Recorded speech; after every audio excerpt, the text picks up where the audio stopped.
მადლობისა დღეს 28 იანვარია სამშაბათი და თქვენ უყურებთ დილის გადაცემა განთიადს მე კი მის წამყვანი რუსლან გეჯოძევა, რომელიც შევეცდები რომ დილას 100-იანოვნოთ გაატაროთ.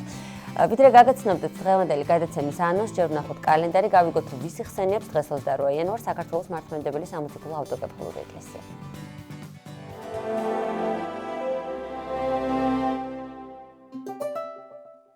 28 იანვარს წმინდა მართლმადიდებელი სამოციქულო ეკლესია მოიხსენიებს წმინდა სალომე უჯარმელს და პეროჟავრა სივნიელს. წმინდა დიდებულ მოწამეს არჩილ მეფეს, ღირს პავლე თებელს და იოანე გლახაკს, ღირს მოწამე პანსოფი ალექსანდრიელს, ღირს პროხორეს და გაბრიელს.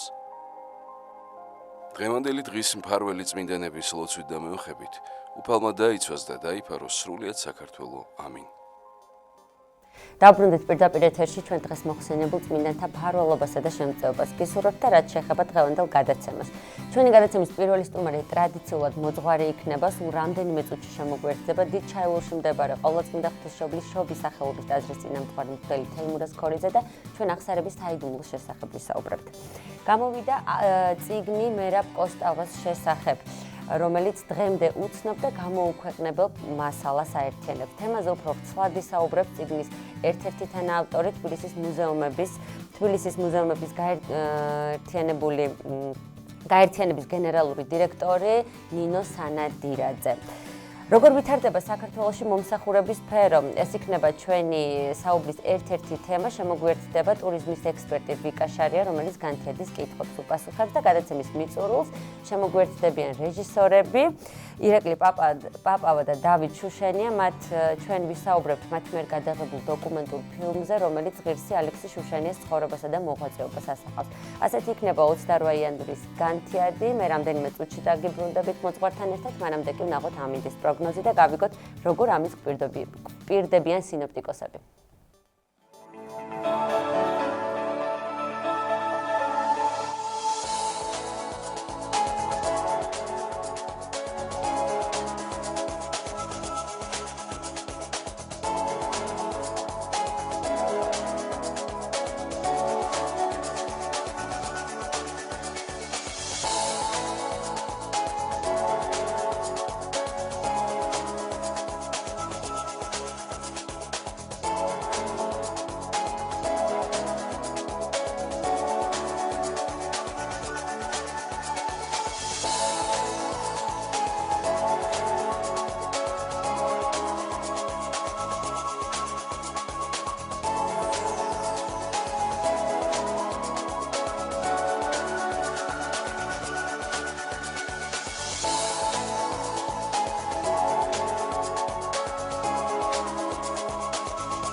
დაბრუნდით პირდაპირ ეთერში დილამშვიდობისა ყველას, ვინც ახლა შემოგვიერთდა და როგორც საკვირდით წარმოგვიდგენთ ჩვენი გადაცემის პირველ სტუმარს, დიჩაილურში მდებარე ყოვლადწმინდა ღვთისმშობლის შობის სახელობის ტაძრის წინამძღვარს მღვდელ თეიმურაზ ქორიძეს. დილამშვიდობისა მამა. დილამშვიდობის. ღმერთმა დალოცო სრულიად საქართველო. მინდა ცევდანარევად დავიწყო ჩვენი საუბარი. Წუხარება მინდა გამოთქვა ქვიშხეთში მომხდარი უდიდესი ტრაგედიის გამო უსამძიმრებ ოჯახის წევრებს, მეგობრებს, ახლობლებს, ნათესავებს და უფალმა აცხონოს გარდაცვლილთა სულები. თითეული ადამიანი უძვირფასესია დედა ეკლესიისთვის და დედა ეკლესია ღრმა მწუხარებას გამოხატავს თითეული ადამიანის გარდაცვალების გამო და მას იხსენებს უკუნისამდე უფალმა აცხონოს მათი სულები და სასუფეველი დაუმკვიდროს. მადლობა ვერთდებით თქვენ სამძიმარს. მამ თემურაზ, რაც შეეხება დღევანდელი საუბრის თემას, ეს არის ახსარების საიდუმლო და ყველას ალბათ ვისაც ერთხელ მაინც ჩაუბარები ახსარება, მან იცის რა შეგრძნება ეს, როგორ თავისუფლდება ამ დროს არა მხოლოდ სული და გონება, არამედ სხეულითაც გრძნობთ ხოლმე ამ თავისუფლებას. რამდენად მნიშვნელოვანია ქრისტიანის ცხოვრებაში ახსარება, რა მოვლენა ეს, რატომ არის ეს ესეთი შესამჩნევი, როგორც გულისთვის და გონებისთვის, ასევე ხორცისთვის. ნამდვილად შესანიშნავად ბრძანეთ, რომ ხანდახან არის ადამიანთა შევხვდებით ადამიანთა კატეგორიას, რომლებიც ვერ აღვიქვამენ ახსარების მადლმოსილებას და მათთვის ეს არის შესანიშნავი პასუხი, რომ მათ უთხრათ, რომ ერთხელ მაინც თუ გამოცდიან ამას, ერთხელ მაინც თუ ნახავენ ყველანაირი ზედმეტი სიტყვისა და ახსნის გარეშე თავად ადამიანი შინაგანად იგრძნობს თუ რაოდენ დიდი მადლია ახსარების შემდგომად ადამიანის გულში, რაოდენ დიდი წყალობა მკვიდრდება ახსარების შემდგომად ადამიანის გულში. ახსარება იგივე სინანული, ეს არის წესი, რომელიც თავად უფალმა მიხმადლა დედა ეკლესიას და სწორედ სინანულით ახსარებით გამოხატავს ადამიანის საკუთარ ყოფობას დედა ეკლესიის წიაღში. აი რომ გავიხსენოთ ჩვენ სახარება, ნახავთ, რომ იოანე ნათლისმცემელი, როდესაც იწყებს საკუთარ მოღვაწეობას, იგი ხადაგებს სწორედ სინანულს, რომ მოახლოებული არ სასუფეველი ცათა და საჭიროა სინანული, ასევე მაცხოვრის მოღვაწეობაც იწყება სიტყვებით, რომ შეინანეთ, რამე თუ მოახლოებული არ სასუფეველი ცათა, მაცხოვარი არ იწყებს რაიმე სხვა სიტყვებით საკუთარ მოღვაწეობას, რადგან იწყებს სწორედ სინანულით, იმიტომ ეს არის საძირკველი ადამიანის სულიერი ცხოვრებისა, ასევე უფალი ამბობს, რომ მოდით ჩემთან ყოველი ტვირთმძიმე და ყველა მაშრალი და მე განგისვენებ თქვენ, ასევე მე მოვედ არაწოდებად მართალთ, არამედ ცოდვილთა სინანულად და საკუთარი მოღვაწეობის დასასრულს, ხორციელი მოღვაწეობის, მიწიერი მოღვაწეობის დასასრულს მაცხოვარი მოციქულებს დავალებას აძლევს, მოციქულებს ეუბნება, რომ წავიდნენ და იქადაგონ სახარება სინანულისა. ესე იგი, ეკლესიის საძირკველი, ეკლესიის საფუძველი არის სწორედ სინანული, ახსარება. და ვის წინაშე უნდა თქვას ადამიანმა ახსარება. ხშირად ასეც არის, რომ შეიძლება ადამიანთა რაღაც კატეგორიამ იფიქროს, ან იგულისხმოს, ან თავისთვის ესეთი აზრი ჰქონდეს, რომ მე არ მჭირდება ახსარების თქმა, მე არ მჭირდება სინანული, ან შეიძლება სჭირდებოდეს და ამბობდეს, რომ მას სჭირდება სინანული, მაგრამ აი მე ვიტყვი ხატების წინ, ან აი ჩემთვის ვიტყვი და ღმერთმა ხო იცის, რომ მე ვნანობ და ასე შემდეგ. შუამავალი არ მჭირდება. არ მჭირდება შუამავალი. ამ დროს ეს სულაც არ არის შუამავალი, არამედ ეკლესია არის არა შუამავალი, არამედ ეკლესია არის თავად ქრისტე. და აქედან გამომდინარე ადამიანი საკუთარ თავს ამგვარი აზრებით განაშორებს ქრისტეს. იმიტომ რომ ქრისტეს მიმტევებლობა და მისი მადლმოსილება დამკვიდრებულია ეკლესიაში. ჩვენ როცა ვამბობთ, რომ ღმერთის მწამს, ჩვენ აქ გულისხმობთ, რომ წამს მისი სიტყვის და მისი სიტყვა გადმოცემულია სახარებაში. და სახარებაში თავად უფალი იესო ქრისტე მოციქულებს აძლევს ძალაუფლებას და მადლმოსილებას იმისას, რომელიც თავად უფალს აქვს, რომ ვისაც თქვენ მიუტეოთ, მიეტეოს. ვინც თქვენ გახსნათ ხსნილ იყოს, ვინც თქვენ შეკრად კრულ იყოს. აქედან გამომდინარე ადამიანი საკუთარ შეცოდებას ჩადის მთელი ეკლესიის სისავთის წინაშე. ჩვენ სამწუხაროდ რაღაც გათითოკაცებულ ეკლესიად ვიქეცით თითქოს და გვავიწყდება, რომ ყველას თითოეულ ადამიანს ერთმანეთის წინაშე გვაქვს პასუხისგებლობა. ყველას თითოეულ მრევლის წევრს გვაქვს ერთმანეთის წინაშე პასუხისგებლობა. ადამიანი საკუთარ შეცოდებას ჩადის მთელი ეკლესიის სისავსის წინაშე, რადგან თითოეული ადამიანის შეცოდებით ზიანდება მთლიანი სხეული ეკლესიის. ამიტომაც ადამიანმა სწორედ ეკლესიის წინაშე უნდა გამოხატოს საკუთარი სინანული, ხომ? არსებობს ცოდვა, რომელსაც ჩვენ ჩავდივართ უშუალოდ ადამიანთა წინაშეც და არსებობს ცოდვა, რომელსაც ჩვენ ჩავდივართ საკუთარი სულის წინაშე. შეიძლება ადამიანი არ დავაზიანოთ, მას შეურაცხყოფა არ მივაყენოთ ან რაიმე სხვა ზიანი, მაგრამ ჩვენი შინაგანი სულიერი ცოდვებით გაწყდეს კავშირი ჩვენსა და ღმერთს შორის, ანუ ჩვენ დავშორდეთ ღმერთს. აქედან გამომდინარე, თუ ადამიანი რაიმეს დააშავებს სხვა ადამიანის წინაშე, მან ეს უნდა გამოხატოს თავად იმ ადამიანის წინაშე და მას თხოვოს შენდობა და პატიება და შემდგომად ამისა, რადგან მისმა დანაშაულმა მთელი ეკლესიის სისავსე დააზიანა, რადგან ეკლესია, როგორც ამას პავლე მოციქული გვასწავლის, არის ერთი მთლიანი სხეული და არ შეიძლება სხეულის ერთ ნაწილს ტკიოდეს და მეორე ბედნიერი იყოს და შემდგომ ადამიანი მიდის უკვე ეკლესიაში და მთელი ეკლესიის სისავსის წინაშე და მთელი ეკლესიის მადლმოსილების ძალაუფლების ქვეშ ადამიანი აღიარებს საკუთარ შეცოდებას, რამე თუ მან სწორედ ეკლესიის ეს მთლიანი სხეული დააზიანა საკუთარი შეცოდებით. ამიტომაც ჩვენ ვერ ვიტყვით და ეს იქნება რაღაცნაირად უაზრო თავის მართლება, რომ თქვათ, რომ ჩვენ არ გვჭირდება ეკლესია. ეს იგივეა თქვას ადამიანმა, მე არ მჭირდება ღმერთი. აქ მივართ უღმერთობამდე. მამათა იმურად ხშირად ხდება ხოლმე, როდესაც ახსარებას ამ ხშირად აღმსარებლები, რომლებიც არიან მორწმუნეები, არის ხოლმე ცოდვა, რომელიც იმდენად ხშირად მეორდება, რომ მათ უკვე ერიდებათ საკუთარ მოძღვართან ერთი და იგივეზე ხშირად საუბარი და ამ დროს ესეთი კარგი ხერხი აქვთ ხოლმე არჩეული, სხვა მოძღვართან მივლენ, ახსარებას იტყვიან და მერე გასუფთავებულები ისე უბრუნდებიან საკუთარ მოძღვარს. აი რასთან გვაქვს ამ დროს საქმე, რა ფენომენია ეს? ანუ ამ დროს რას ვაკეთებთ, როდესაც ჩვენ ვაღიარებთ ცოდვას, მაგრამ ამ დროს არც ვაღიარებთ, იმიტომ რომ მაინც სუფთები და კარგები გვინდა გამოვჩნდეთ საკუთარ მოძღვართან. რასაკვირველია, ადამიანს შეუძლია ახსარება ჩააბაროს ნებისმიერ მოძღვარს, რომელი მოძღვარსაც აქვს მინიჭებული დედა ეკლესიის მიერ მოძღვრობისა და განხსნის უფლება, მაგრამ აქ ჩვენ მივდივართ კიდევ ერთ რაღაცა ის სულიერ კრიზისთან.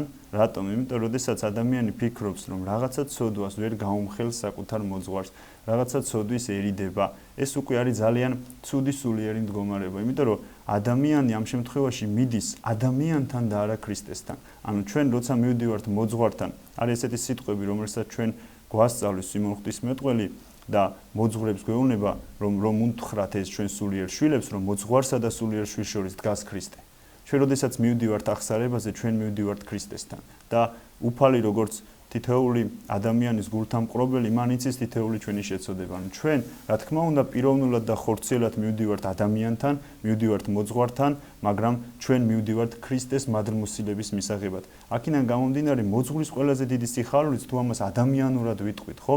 მოძღვრის ყველაზე დიდი სიხარულიც არის ის, რომ ისმენს გულწრფელ ახსარებას. ეს არის ყველაზე დიდი სიხარულის მომნიჭებელი მოძღვრისთვის, ადამიანური ფაქტორითაც რო ვთქვათ და უპირველეს ყოვლისა, როდის ადამიანს უნდა ახსოვდეს, როცა მიდის ახსარებაზე, რომ ის მიდის ქრისტესთან და ქრისტეს ვერ დაიმალება. მე შეიძლება რაიმე ცოდვა დამიმალოს აღმსარებელმა, შეიძლება სხვა მოძღვარს დაუმალოს და ასე შემდგომ, მაგრამ ეს იქნება საკუთარი თავის მოტყუება და ეს იქნება ქრისტეს საიდუმლო შეურაცხყოფა. რამე თუ ჩვენ მივდივართ ქრისტესთან, რომელმაც ყოველივე იცის, რომელმაც ყოველივე უწყის და გამოდის, რომ ჩვენ რაღაცა მომჩვენებლობითად ვაკეთებთ ამ საიდუმლოს, მომჩვენებლობითად გვინდა ცოდვათა შენდობა, მაგრამ საბოლოო ჯამში ჩვენ თითქოს ვიტყუებთ საკუთარ თავს და ისეთ რამეს ჩავდივართ, რაც სრულიად მიუღებელია ეკლესიური ცხოვრებისათვის, რამე თუ ისევ ამბობ ჩვენ ახსარებაზე მივდივართ ქრისტესთან, რა თქმა უნდა, ქრისტეს მადლმოსილება განფენიალე ეკლესიაში და ეკლესიის მიერ ეს მადლი მინიჭებული აქვს სასულიერო პირს, მოძღვარს,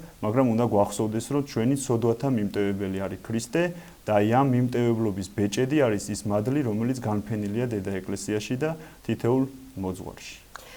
დიდი მადლობა მამათა იმრად, ძალიან მნიშვნელოვანია, ყოველთვის მნიშვნელოვანია ჩვენთვის მომავალი თაობა, ყოველთვის მნიშვნელოვანია ბავშვები და ამ საკითხშიც ძალიან მნიშვნელოვანია მათი სწორად აღზრდა ალბათ. როგორ უნდა მოხდეს ბავშვის პირველი ახსარება და ზოგადად აი ამ ფერხურში ჩაბმა.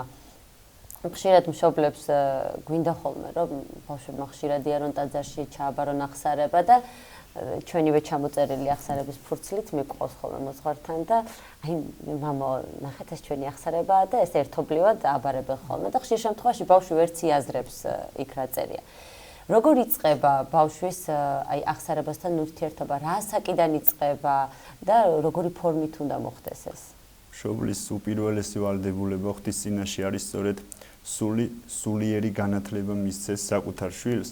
მაგრამ რასაკვირველოა თქვენ ბრძანეთ, ეს არ უნდა იყოს ძალდატანებით და ეს არ უნდა იყოს რაღაცა პირადი განცდებით. ბავშვს აქვს საკუთარი განცდები ღმერთის წინაშე და მშობლებს აქვთ საკუთარი განცდები ღმერთის წინაშე. კარგია, რომ ბავშვი სიყრმიდგანვე მიეჩვიოს დედა ეკლესიას, სიყრმიდგანვე მიჰყავდეს ის მშობლებს და აზიარებდეს და უსულოდ აღსარების ასაკს, რაც ეხება, ეს დამოკიდებულია თვითონ ბავშვის მოზარდის სურვილზე, თუ როდის რაღაცნაირად გაიგებს ის, რაღაცნაირად მიხვდება ღმერთთან ურთიერთობის რაობას. აი როგორც კი ბავშვი დაიწყებს უკვე ფიქრს ღმერთთან ურთიერთობაზე, ან რაღაცა განცდა, თავისთავადი განცდა იშვება მის გულში, ის შეიძლება უკვე მივიყვანოთ მოძღვართან, მაგრამ არამც და არამც არ უნდა მივიყვანოთ მოძღვართან რაღაცა ჩვენეული დავალებებით, რომ მას უთხრათ, რომ აი მიდი წადი და შენ ახლა უთხარი როგორ აბრაზებ მშობლებს, ან აი როგორ მოიტყვე, არა, რადგან ეს იქნება მისთვის ძალიან დიდი დაბრკოლების მიზეზი, იმიტომ რომ ის მივა მოძღვართან და იტყვის და აღიარებს იმას, რასაც ვერ გრძნობს.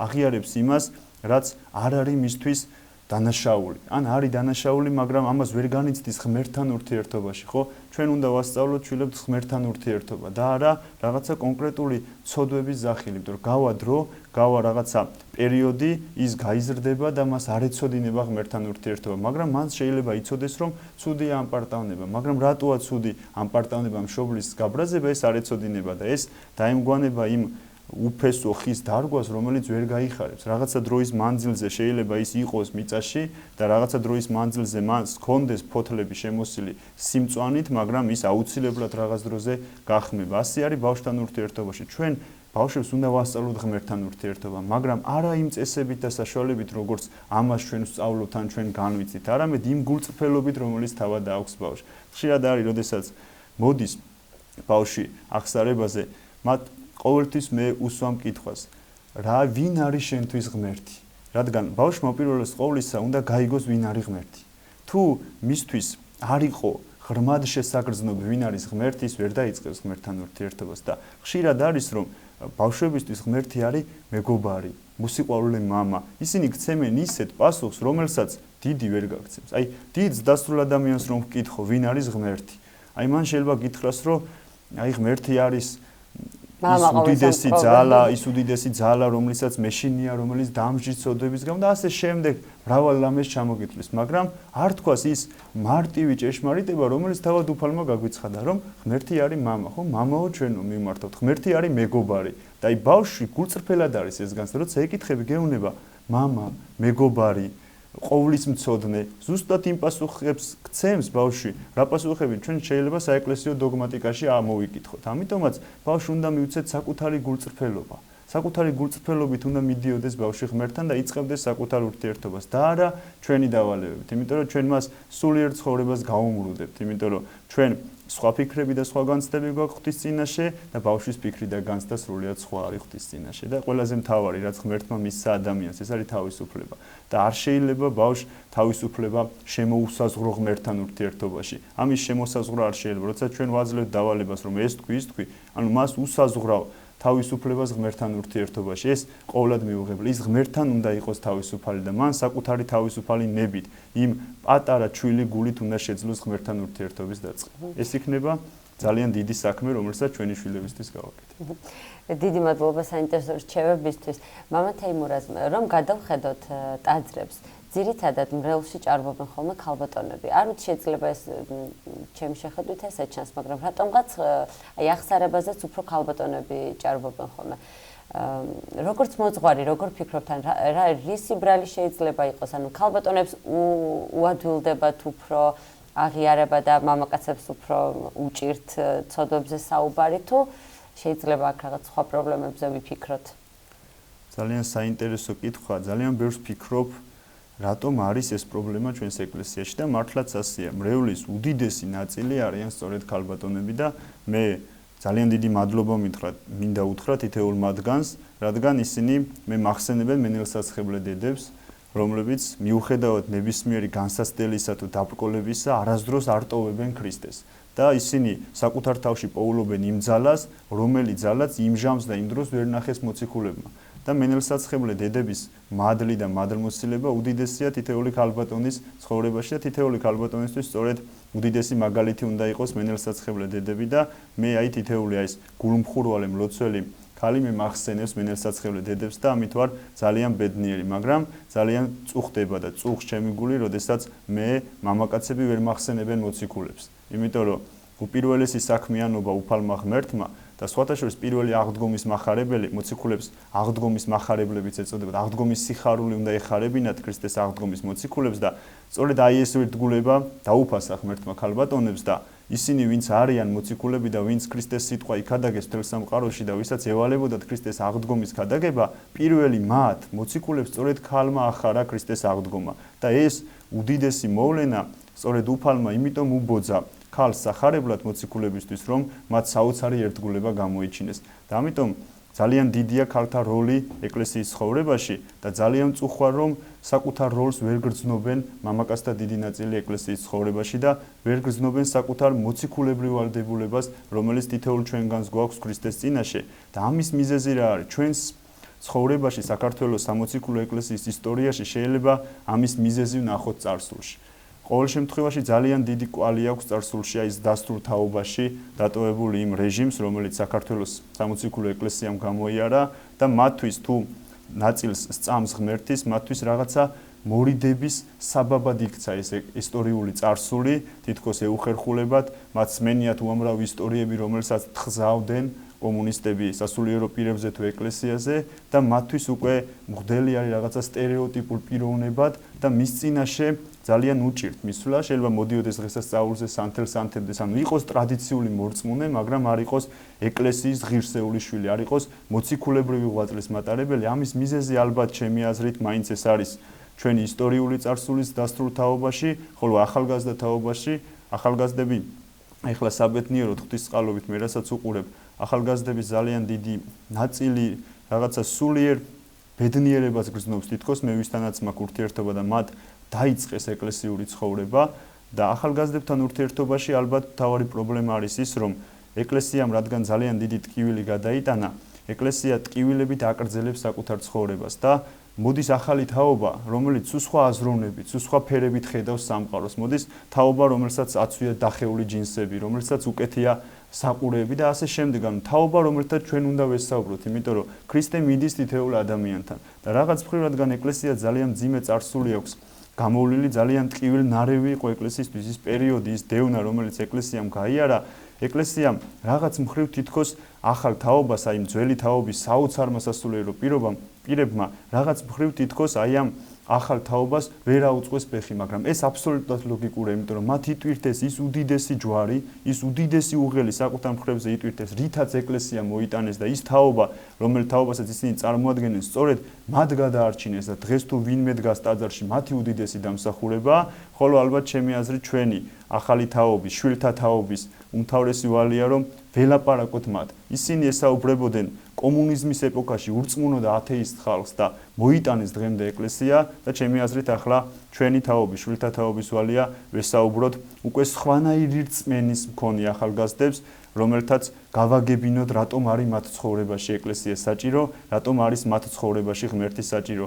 უფალი ეკლესიის თითოეული თაობის წარმომადგენელს საკუთარ ჯვარს აკისრებს და მე ვფიქრობ, რომ ჩვენი უმთავრესი ჯვარი შვილთა თაობის არის სწორედ ის, რომ გაუგოთ ჩვენს ხელა თაობას და მათ ყურამდე, მათ გულამდე მივიტანოთ ღვთის სიტყვა. ეს იქნება უდიდესი დაფასება ჩვენი მამათა თაობისა და მათი გზის გაკვალვა, რადგან მათაც საკუთარ თაობაში შეინარჩუნეს, შეინახეს და აღაშენეს ეკლესია და მე ვფიქრობ, რომ ჩვენი უმთავრესი ვალიც არის სწორედ რომ ამ თაობაში მივიდეთ ყველასთან, განურჩევლად მისი მსოფხედველობისა თუ განურჩევლად მისი აზროვნებისა, რადგან ქრისტე თითოეული ადამიანისთვის განკაცდა და ჩვენ ვალდებული ვართ, რომ თითოეული ადამიანის გულს შევეხოთ, მიუხედავად მისი ამჟამინდელი მდგომარეობისა. დიდი მადლობა. და მამა თეიმურაზ, ვიდრე ჩვენი საუბარი დასრულდებოდეს, მინდა გკითხოთ აღსარების ფორმის შესახებ, რომელიც საუკუნეთა განმავლობაში იცვლებოდა. ჩვენ ვიცით, რომ აღსარება ყოველთვის ისეთი არ იყო, როგორიც დღეს არის იმ ფორმით. იყო ასევე საყოველთაო აღსარებები, რომელსაც ყველა ისმენ და შემდეგ დროთა დრო დაიხვეწა და დღეს მივიღეთ ისეთი ფორმა, როგორიც გვაქვს. როდესაც აი ხშირად მაგალითად ფსიქოლოგებთან როდესაც მიდიან ხოლმე ადამიანები, იქ არის ინდივიდუალური საუბრებიც და არის ასევე ჯგუფური საუბრებიც, სადაც ადამიანები ერთმანეთის ისტორიებს ისმენენ და ამით თითქოს უადვილდება საკუთარზე საუბარი. დღეს რა მდგომარეობა ამ კუთხით ეკლესიაში, რამდენად აქვთ მორწმუნეებს იმის შესაძლებლობა, რომ თავისნაირი ადამიანების ისტორიები მოისმინონ და ამით უფრო გაუადვილდეთ საკუთარ ცოდვებზე საუბარი. თუ ეს აბსოლუტურად სხვა ჭრილია ფსიქოლოგების თემა და მოძღვრებთან სხვანაირად ხდება. როგორ ხდება ეს საქართველოში? დღევანდელ დღესაც თქვენ რაც ბრძანეთ რომ იყო აღსარების სხვადასხვა ფორმები და ეს ფორმები დღესაც არ გაუქმებულა. ანუ არის აღსარება, რომელსაც უშუალოდ აღიარებს შენ არის სინანულს გამოხატავ ეპისკოპოსის ანუ ეკლესიის წინაშე, მღვდლის წინაშე და არის ცოდვა, რომელიც შენ უნდა გამოხატო მთელი საეკლესიო სისავსის წინაშე. ასე იყო საუკუნეთა მანძილზე ეკლესიაში და ასე უნდა იყოს დღესაც. იმიტომ რომ თუნდაც რომ ავიღოთ ჩვენ ახლა ეს საერთო აღსარების წესი, ეს რა თქმა უნდა არ გულისხმობს იმას, რომ მაგალითად 10 და 15 ადამიანი დაჯდეს და საკუთარი სათითაოდ საკუთარი ცოდვების ჩამოთვლა დაიწყოს, რომ ვიამპარტავნე, განვიკითხე და ასე შემდგომ და მე მოძღვარმა ერთობლივად შეუნდოს. საერთო აღსარების წესი მოიცავდა რას? მოიცავდა შემდეგს, რომ ადამიანი მთელი საეკლესიო სისავსის წინაშე აღიარებდა იმ დანაშაულს, რომელიც მან ჩაიდინა ამ ერთობის წინაშე. ანუ ეს იყო ერთგვარი გულწრფელი და გულახდილი საუბარი და თითოეული ადამიანი აქ იყო განწყობილი თანაგრძნობით და ეს არის ყველაზე მთავარი. რომ თუ სამრევლომ დაჰკარგა ერთმანეთის წინაშე თანაგრძნობა, აქ უკვე ვეღარ მოხდება ეს გულწრფელი აღიარება. რატო? ჩვენ ვის უნდა ვთხოვოთ შენდობა, ვისაც დაუშავეთ, ხო? აქედან გამომდინარე ყველა ადამიანს, ძველ ეკლესიაში ყველა ადამიანს, რაც ჩვენ საუბრის დასაწყისში ვახსენეთ, ჰქონდა განცდა, რომ ის საკუთარი შეცოდებით აზიანებდა საეკლესიო სისავსეს, ანუ აზიანებდა იმ მთლიან სხეულს. და რადგან იმ მთლიან სხეულს აზიანებდა, მიდიოდა და ამ მთლიანი სხეულის, ანუ საეკლესიო სისავსის წინაშე აღიარებდა საკუთარ შეცოდებას. ეს ხდება ჩვენ პავლე მოციქულთანაც, ეს ხდება ჩვენ სამოციქულო ცხოვრებაში და ესე უნდა იყოს დღესაც. ანუ ეს არის დამოკიდებული თითოეულ მოძღვარზე, რომელიც წინამძღვრობს სამრევლოს, რომ სამრევლოს თითოეულ წევრს ჰქონდეს განცდა საეკლესიო ცხოვრებისა, ჰქონდეს განცდა, რომ ისინი ერთი სხეულნი არიან და არა მხოლოდ ისინი, მთელი საეკლესიო სისავსე, მთელი სამართლმადიდებლო და განსაკუთრებით ის ადამიანები, ვინც ერთმანეთის გვერდით ცხოვრობენ, ერთი ბარძიმიდან ეზიარებიან, ერთ ტაძარში დგანან, ერთი სულიერი მოძღვარი ყავთ და ხშირად ძალიან დიდ დროს ატარებენ ისინი ერთად, მათ განსაკუთრებით ევალებათ ერთმანეთის წინაშე პასუხისგებლობის გრძნობა და ერთმანეთის წინაშე აღიარება იმ შეცოდებათა, რომელიც მათ დაუშვეს ერთმანეთის წინაშეს და რომელიც მათ დაუშვეს საეკლესიო სისავსის წინაშე. ოჯახის წევრების შემთხვევაშიც ალბათ ძალიან მნიშვნელოვანია და კარგია თუ ამბობენ ხოლმე რომ ძალიან კარგია როცა ცოლ-ქმარს ერთი მოძღვარი ყავს, რომელიც ყოველთვის რაღაც პრობლემების მოგვარებაში ეხმარება ხოლმე არა უხეში ჩარევით, არამედ სწორი დარიგებებით. ყველაზე მთავარი რაც არის, რომ რაც უნდა იყოს ოჯახში უნდა იყოს ერთსულოვნება და ოჯახში უნდა იყოს გულწრფელობა. არ არსებობს ადამიანი დედამიწის ზურგზე, რომელმაც არ შესწოდოს, რომელმაც არ დააშავოს. ოჯახის წევრთა წინაშე ან ნებისმიერი სხვა ადამიანის წინაშე, ხომ? არ არსებობს ასეთი ადამიანი, რომელმაც არ სცოდა. ამიტომაც ოჯახში საჭიროა გულწრფელობა და ასევე საჭიროა თანაგრძნობა, რომ ოჯახის წევრებმა უპირველეს ყოვლისა თვითონ უნდა იცოდნენ კარგად ერთმანეთის სულიერი ცხოვრება, იმიტომ რომ ოჯახი ეს არის უდიდესი საიდუმლო. ისეთი საიდუმლოა, რომელშიც თავად ეკლესიაც რაღაც მომენტებში არ ერევა. ჩვენ შეგვიძლია ვთქვათ, რომ მაგალითად ოჯახურ თანაცხოვრებაში ეკლესია არ ერევა. იმიტომ რომ ეს არის საიდუმლო. რას ნიშნავს საიდუმლო? ეს არის ორი ადამიანის ერთი დიდი მთლიანობა, რომელიც თვითონ წვითავს მაგალითად ოჯახური თანაცხოვრების საკითხებს. მაგრამ რაც შეეხება უშუალოდ სულიერ ცხოვრებას, რომელიც ადამიანისა და ღმერთის ურთიერთობაზეა დამოკიდებული, ეს ყოველთვის პიროვნულია. მაგრამ ეს პიროვნული არ ნიშნავს იმას, რომ განცალკევებულია მაგალითად ქმრისგან და განცალკევებულია ცოლისგან. არა, ეს არის საერთო ტკივილი, იმიტომ რომ ოჯახის თითოეული წევრის ცოდვა და შეცოდება უნდა იყოს საერთო ტკივილი. თუ მაგალითად ცოლმა რაიმე დააშავა ქმრის წინაშე, უპირველეს ყოვლისა მან ქმარს უნდა სთხოვოს შენდობა და შემდგომად ამისა მივიდეს ეკლესიაში და ეკლესიისაგან მიიღოს ამ ცოდვის შენდობა. ხშირად ისე ხდება, რომ ჩვენ ერთმანეთს ოჯახში არ ვეუბნებით შენდობას და პატიებას და ამ მიუხედავად იმისა, რომ არ ვეუბნებით, შემდგომ მივდივართ და ამ სინანულს გამოვხატავთ მოძღვრის წინაშე. უპირველეს ყოვლისა ჩვენ სინანული უნდა გამოვხატოთ იმ ადამიანის წინაშე,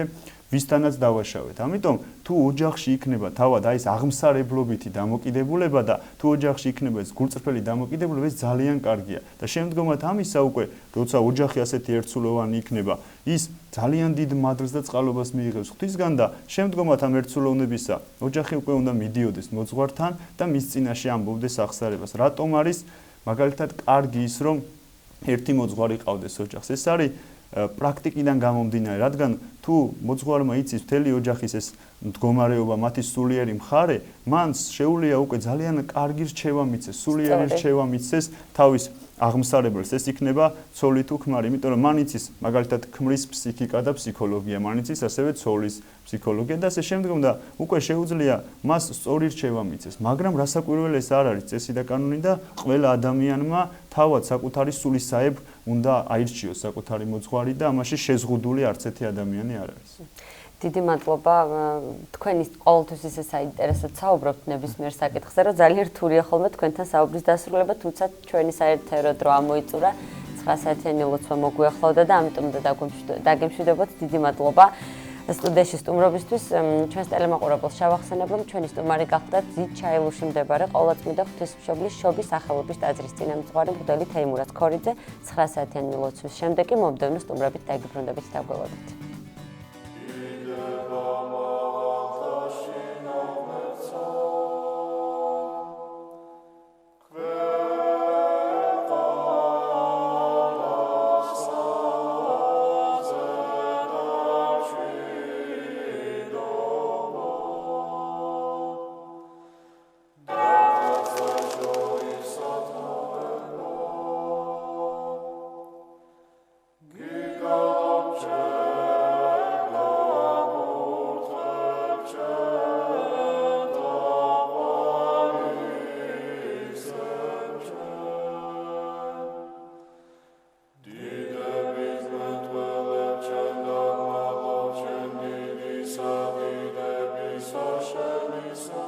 ამაო ჩვენო, რომელი ხარ ცათა შინა, წმინდა იყავნ სახელი შენი, მოვედინ სუფევა შენი, იყავნ ნება შენი, ვით არცა ცათა შინა, ეგრეცა ქვეყანასა ზედა, პური ჩვენი არსობისა, მომეც ჩვენ დღეს და მომიტევენ ჩვენ თანანადებნი ჩვენი, ვით არცა ჩვენ მიუტევებთ თანამდებთა მათ ჩვენთა, და ნუ შემიყანებ ჩვენ განსაცდელსა, არამედ მიხსნენ ჩვენ ბოროტისაგან.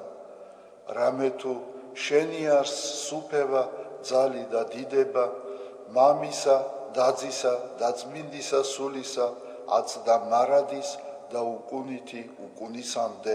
ამინ. მიწყალე მე ღმერთო, დიდითა წყალობითა შენითა და მრავლითა მოწყალებითა შენითა ახოცე უჯულოება ჩემი. უფროს განბანე მე უჯულოებისა ჩემისაგან და ცოდვათა ჩემთაგან გამწმინდე მე. რამე თუ უჯულოება ჩემი მე უწყი და ცოდვა ჩემი წინაშე ჩემსა არს მარადის. შენ მხოლოსა შეგწოდე და ბოროტი შენ წინაშე ვყავ. რათა განმართლე სიტყვათაგან შენთავ და ზლოს ჯასა შენსა. რამე თუ ესე რა უჯულოებათა შინა მიუდგა და ცოდვათა შინა მშამე დედამან ჩემა. რამე თუ ესე რა ჭეშმარიტება შეიყვარე, უჩინონი და დაფარონი სიბნისა შენისანი გამომიცხადენ მე. მასხოვრო მე უსუბითა და განწმინდე მე. განბანო მე და უფროს თოვლისაგან სპეტაკნე. მასმინო მე გალობაი და სიხარული და იხარებნე ძვალნი დამდაბლებულნი. გარე მიაქციე პირი შენი ცოდვათა ჩემთაგან და ყოველი უჯულოებაი ჩემნი ახოცე. გული წმინდა დაბადე ჩემთანა ღმერთო და სული წრფელი განმიახლე გვამსა ჩემსა. ნუ განმაგდებ მე პირისა შენისაგან და სულსა წმინდასა შენსა ნუ მიმიღებ ჩემგან. მომეც მე სიხარული მაცხოვარებისა შენისა და სულითა მთავრობისათა დამამტკიცე მე. ვასწავლე უჯულოთა გზანი შენი და უღმრთონი შენ და მოიქცენ. მიხსენ მე სიცხთაგან ღმერთო, ღმერთო ცხოვრებისა ჩემისაო. იხარებდეს ენა ჩემი სიმართლესა შენსა. უფალო, ბაგენი ჩემნი აღახვენ და პირი ჩემი უთხრობდეს ქებულებასა შენსა. რამე თუ უკეთუმცა გენება, მსხვერპლი შემცა მეწირა, არამედ საკვერთხი არ აქთნდეს. მსხვერპლი ღმრთისა არს, სული შემოსრული, გული შემოსრული და დამდაბლებული ღმერთმან არა შეურაცხყოს. კეთილი უყვა უფალო ნებითა შენითა სიონსა და აღეშენენ ზღუდენი იერუსალიმისანი. მაშინ გთნდეს მსხვერპლის სიმართლისა შესაწირავი და ყოვლად დასაწველი, მაშინ შესწირნე საკურთხეველსა, შენსა ზედა ზვარაკნი. დიდება მამასა და ძესა და წმინდასა სულსა, აწდა მარადის და უკუნითი უკუნისამდე ამინ. ალილუია, ალილუია, ალილუია, დიდება შენ და ღმერთო. ალილუია, ალილუია, ალილუია, დიდება შენ და ღმერთო. ალილუია, ალილუია, ალილუია, დიდება შენ და ღმერთო ჩვენო, დიდება შენ და.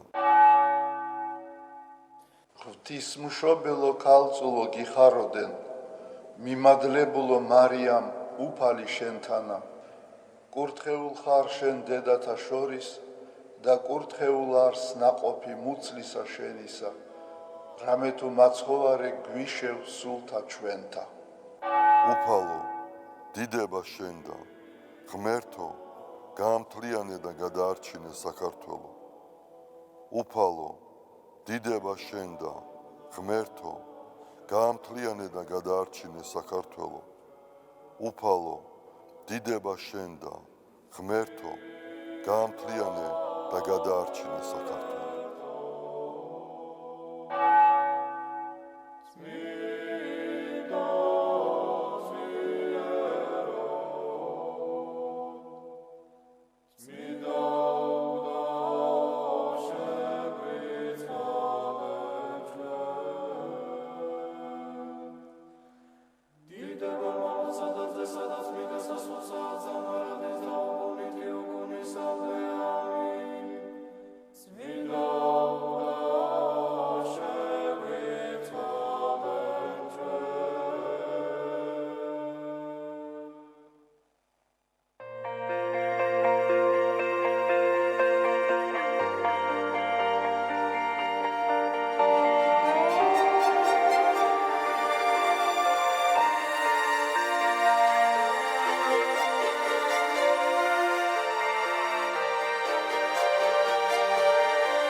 დაბრუნდით პირდაპირ ეთერში დილომშვიდობის საყვალოს, ვინც ახლა შემოგვიერთდა და წარმოგიდგენთ ჩვენი გადაცემის მომდევნო სტუმარს, თბილისის მუზეუმების გაერთიანების გენერალურ დირექტორს ქალბატონ ნინო სანადირაძეს. დილომშვიდობისა.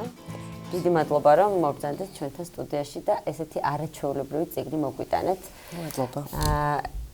გამოცემის შესახებ საუბრით დავიწყოთ და შემდეგ გადავიდეთ უკვე მუზეუმების გაერთიანებაზე, რომელიც ძალიან წარმატებულად მუშაობს. გამოვიდა ახალი წიგნი მერაბ კოსტავას შესახებ და საინტერესო რას მოიცავს ის? დიდი მადლობა, მოგესალმებით ყველას.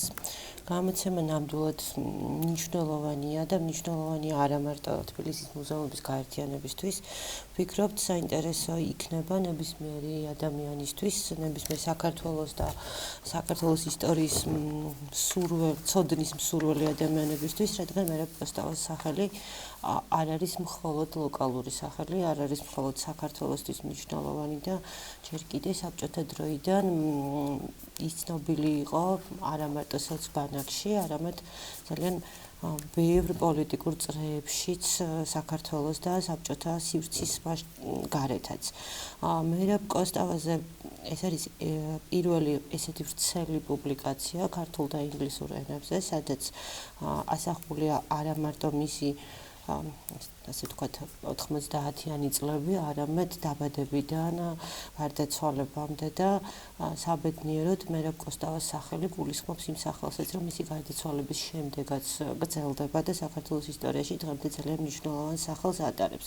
აქ არის წარმოდგენილი სხვადასხვა ტიპის წერილები მერაბ კოსტავაზე, თუმცა ეს არ არის მხოლოდ მოგონებები, ეს არის ანალიზი და მისი პიროვნება გაშლილია როგორც პოლიტიკურ ბიოგრაფიული, ისტორიული კონტექსტის თვალსაზრისით, ასევე როგორც მუსიკოსი, როგორც მკვლევარი, როგორც ფილოსოფოსი და ასე შემდეგ. საინტერესოა სწორედ ეს მინდოდა მეკითხა, რამდენად არის შესული ამ წიგნში მისი ლექსები. ჩვენ ვიცით, რომ ის არაჩვეულებრივ ჩანახატებს წერდა, ლექსებს წერდა, მღეროდა არაჩვეულებრივად.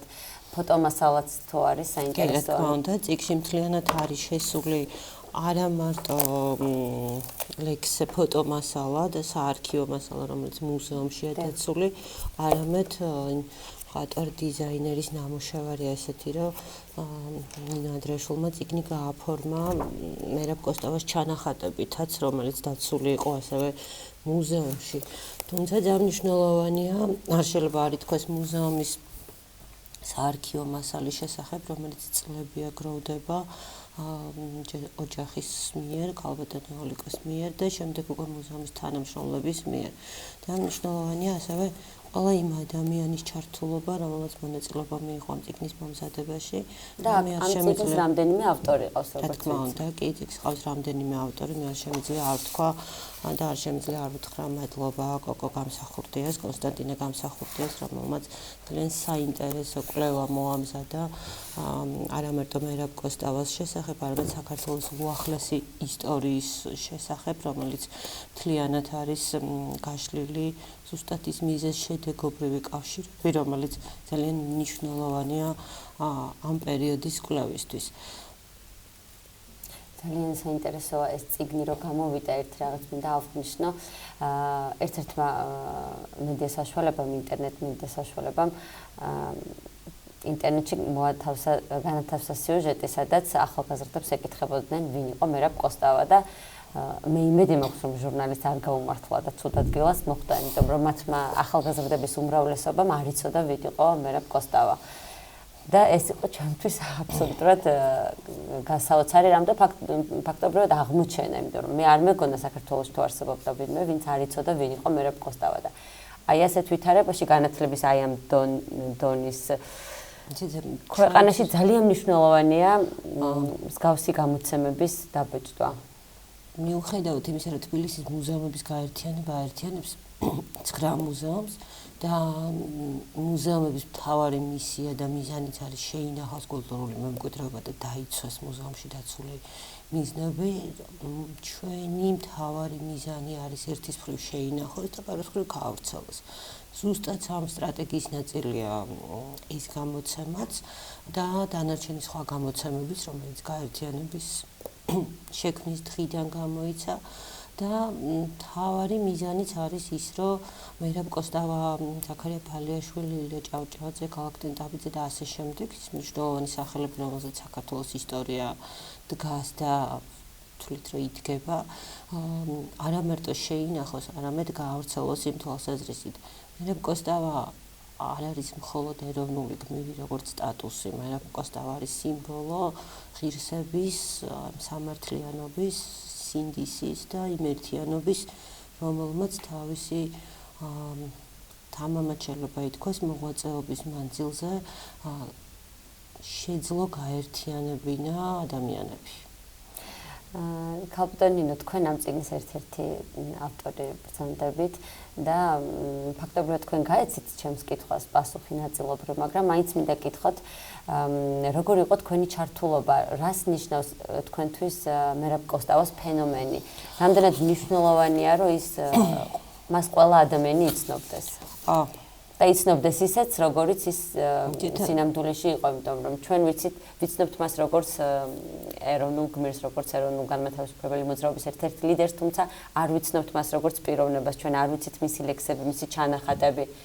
როგორი იყო ის? შეუძლებელია გაიყოს, ეს შემიძლია თამამად თქვა, თუმცა ძალიან სხვა შემთხვევებში არ შემიძლია ხოლმე იგივე თქვა, ძალიან თამამად შემიძლია თქვა, რომ შეუძლებელია გაიყოს მერაბ კოსტავა გმირი, მერაბ კოსტავა პიროვნება, მერაბ კოსტავა მოქალაქე, პოეტი, მუსიკოსი ერთმანეთისგან. იმიტომ რომ წიგნში არის ძალიან ბევრი მოგონება, მათ შორის ერთ-ერთი მოგონებაა, როდესაც მერაბ კოსტავამ უარი თქვა მუსიკის სწავლის მეცადინეობის გაგრძელებაზე იმ მოტივით, რომ სამშობლოს სიყვარულში და სამშობლოს სამსახურში არ და სამშობლოს სიყვარულისთვის დაეთმო უფრო მეტი დრო, ვიდრე ან ძალიან ბევრი არ შეიძლება გაიყოს, იმიტომ რომ წერილები დედას, წერილები შვილს, წერილები მეგობრებს ეს მთლიანად არის სამშობლოზე ზრუნვით და სამშობლო არის მთავარი ამოსავალი წერტილი, ამიტომ როგორი იყო პიროვნება და როგორი იყო მოქალაქე ან როგორი იყო პოლიტიკური ფიგურა რთულია მისი დაყოფა.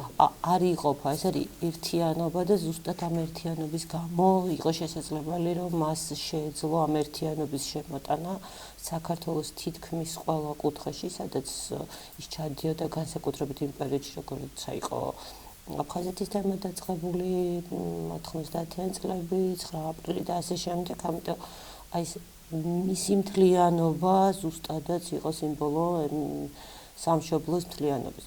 თუმცა მე მას არ ვიცნობდი პირადად, უნდა ვაღიარო, მაგრამ ადამიანები, რომლებიც ამ გამოცემაზე მუშაობდნენ, ისინი პირადად იცნობდნენ, პირადად მასთან ერთად მოდიოდნენ და არ შეიძლება ითქვას ხალბატონი ციცინა მაღლაპერიცის შრომა და არა მარტო ამ წიგნზე მუშაობის დროს, არამედ იმ საარქივო მასალებზე მუშაობის დროს, რომელიც დღემდე მუზეუმში იმ სახით არის, რომ ჩვენ გვაქვს უნიკალური დოკუმენტური მასალა და რო არა ხალბატონი ციცინა, რომელიც ნელი იქნებოდა ამ წიგნის გამოცემაც ამ სახით მასალის გარეშე. ხალბატონი, რაც შეეხება მუზეუმს, როდიდან არსებობს მერაბ კოსტაუს მუზეუმი, რა პირადი ნივთებია იქ დაცული და მე როგორც ვიცი, მის დედას ხალბატონმა ძალიან დიდი დამსახურება აქვს ამ მუზეუმის არსებობაში.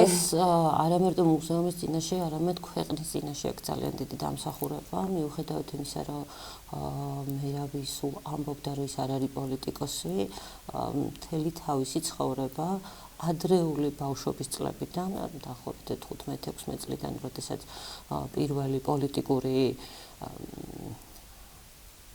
ესეთი მანიფესტაცია მოხდა პროკლამაციების გააკრის სახით 56 წელს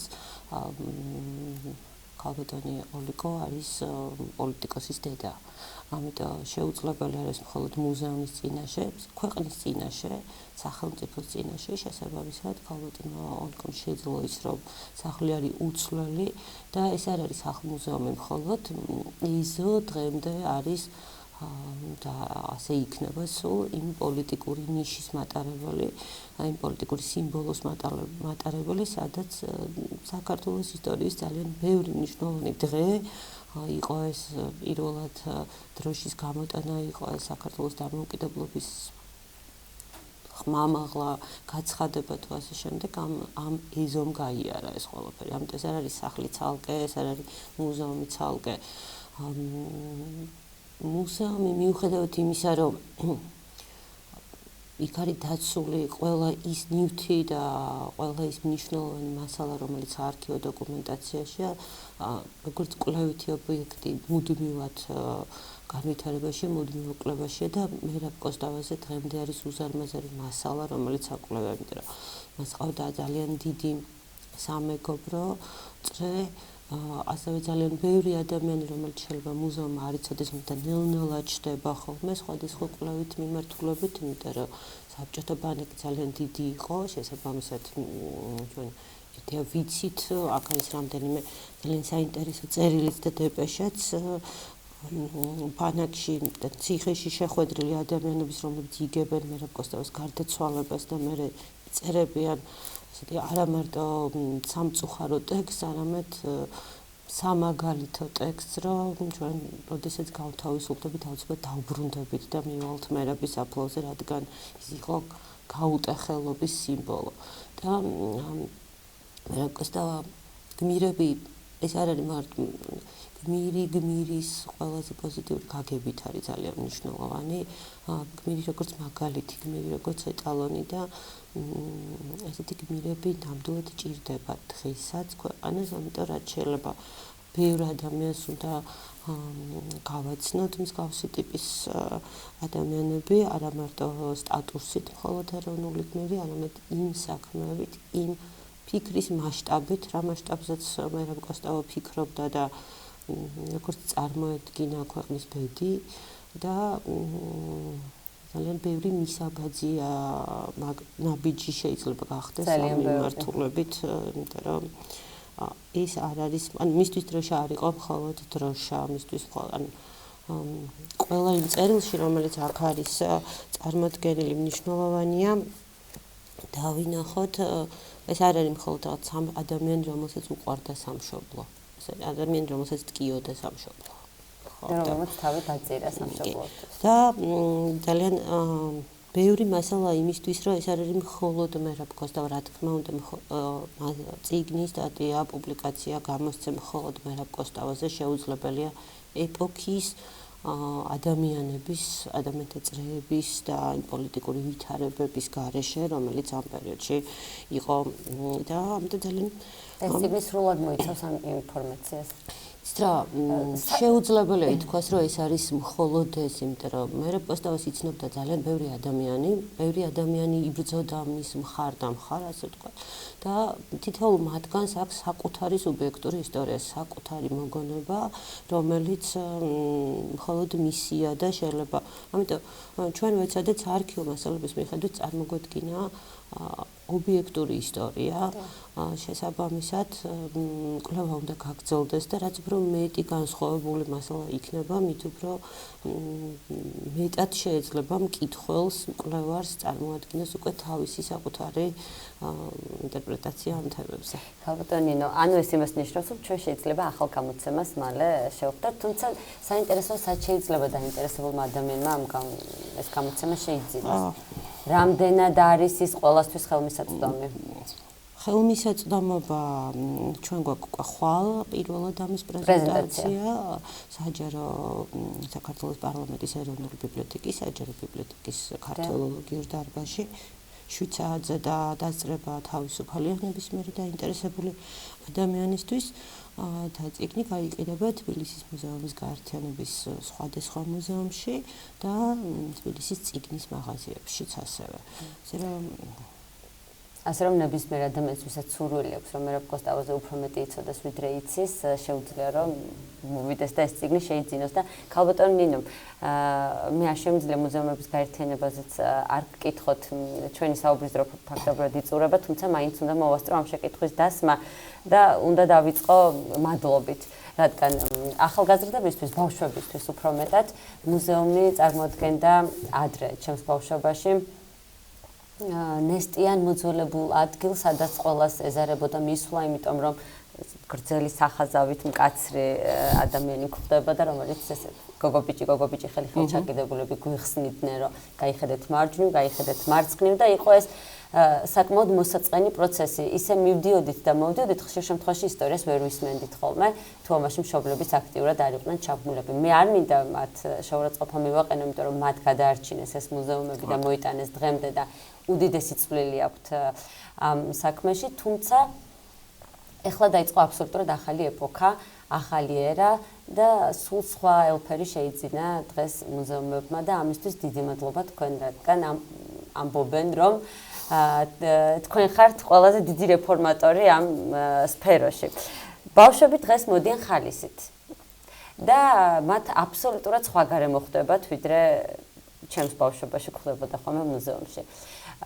როგორ მუშაობს თქვენი გაერთიანება, რა არის თქვენი მთავარი მიზანი და როგორ ახერხებთ იმას, რომ ესე მოკლე დროში დამოკიდებულება შეცვალეთ მუზეუმების მიმართ?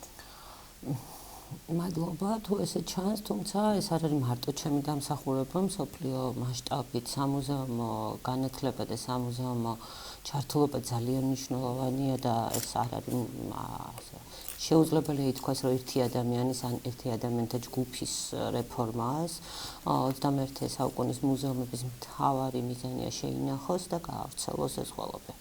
შესაბამისად, ახლა მეთოდიკა დამოკიდებულია უკვე იმ რესურსზე, რა რესურსიც არსებობს სამუზეუმო სივრცეებში და ჩვენი ერთ-ერთი მთავარი მიზანიც არის და ყველა მუზეუმი განსხვავებულია ერთმანეთისგან მიუხედავად იმისა, რომ არსებობს სხვადასხვა ტიპის კოლექციები, სხვადასხვა ტიპის რესურსები, არ შეიძლება მიუდგეთ ამ ყველაფერს რაღაცა ერთი ტიპის დამოკიდებულებით, ან თბილისის მერის მუზეუმების გაერთიანება აერთიანებს 9 მუზეუმს და 11 მნიშვნელოვან ობიექტს და ყველა მუზეუმი არის განსხვავებული ერთმანეთისგან. მეთოდიკა როგორ შეიძლება მაგალითად მეირაბ კოსტავას მემორიალური მუზეუმი და გალაქტიონ ტაბიძის მემორიალური მუზეუმი ის არნიშნავს რომელია პირველი აბსოლუტურად თანაბრად საზრუნავია ორივე მნიშვნელოვანია მაგრამ მიდგომა შინაარსი დამოკიდებულება არის რადიკალურად განსხვავებული ფასეულობები არის უპირატესი ორივე და 9-ვე და 11-ვე მუზეუმში მაგრამ მიმართულება და მიმზიდველობა არის სხვადასხვა შესაბამისად როგორი უნდა ყოფილიყო გაერთიანების მუზეუმები მნიშვნელოვანი იყო იმ რესურსზე იმ კულტურულ მემკვიდრეობაზე იმ დამოკიდებულებაზე ემოციაზე რომელიც არის ამ მუზეუმში ჩვენთვის თავარი ჩემთვის იყო რომ მუზეუმები იყოს ზუსტად ის იურცე სადაც ადამიანებს უხარიათ მოსვლა და უხარიათ დაბრუნება და მნიშვნელოვანია ის რომ ჩვენ გვაქვს გარდა იმისა რომ ყველა მუზეუმი აგრძელებს სამუზეუმო ცხოვრებას იმ წესით რა წესისაც გულისხმობს სამუზეუმო მიმართულება ასევე ჩვენ გვაქვს 30 საგანმანათლებლო პროგრამა მათ შორის ბევრი თამაში ბევრი ჩართულობა და მაგალითად მეირაბ კოსტავას მემორიალურ სახლ-მუზეუმში არის ესეთი საგანმანათლებლო პროგრამა საიდუმლო წერილები ეს არის პროგრამა სადაც ბავშვები ეცნობიან წერილების ისტორიას საიდუმლო წერილებს და ისინი წყალზე წერას სწავლობენ ერთი შეხედვით ეს არის ესეთი მიმზიდველობა თუმცა ამ თამაშის უკან დგას არალეგალური ორგანიზაცია გორგასლიანის ისტორია რომელთაც ჩვენ ვასწავლეთ ზუსტად მეირაბ კოსტავას ცხოვრებას და ისტორიას და სხვა ტიპის წერილების წერაშიც იყენებენ ეს ბავშვები.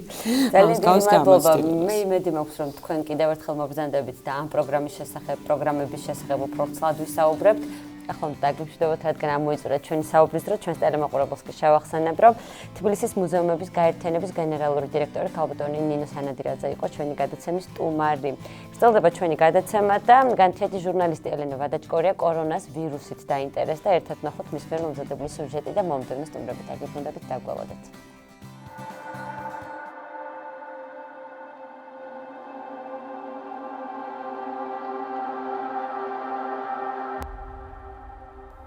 მილიონიანი ქალაქი ვუჰანი კორონავირუსის გამო უკვე სრულ იზოლაციაშია, თუმცა დაავადება ჩინეთის სამხრეთ პროვინციის საზღვრებს უკვე გასცდა და დაინფიცირების შემთხვევები დაფიქსირდა ტაილანდში, სინგაპურში, ვიეტნამში, იაპონიაში, სამხრეთ კორეაში, საფრანგეთში, შოტლანდიაში, ამერიკის შეერთებულ შტატებსა და კანადაში.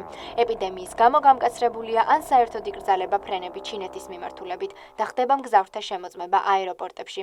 ჩინეთიდან პირდაპირი რეისები გაუქმებულია, მათ შორის საქართველოში.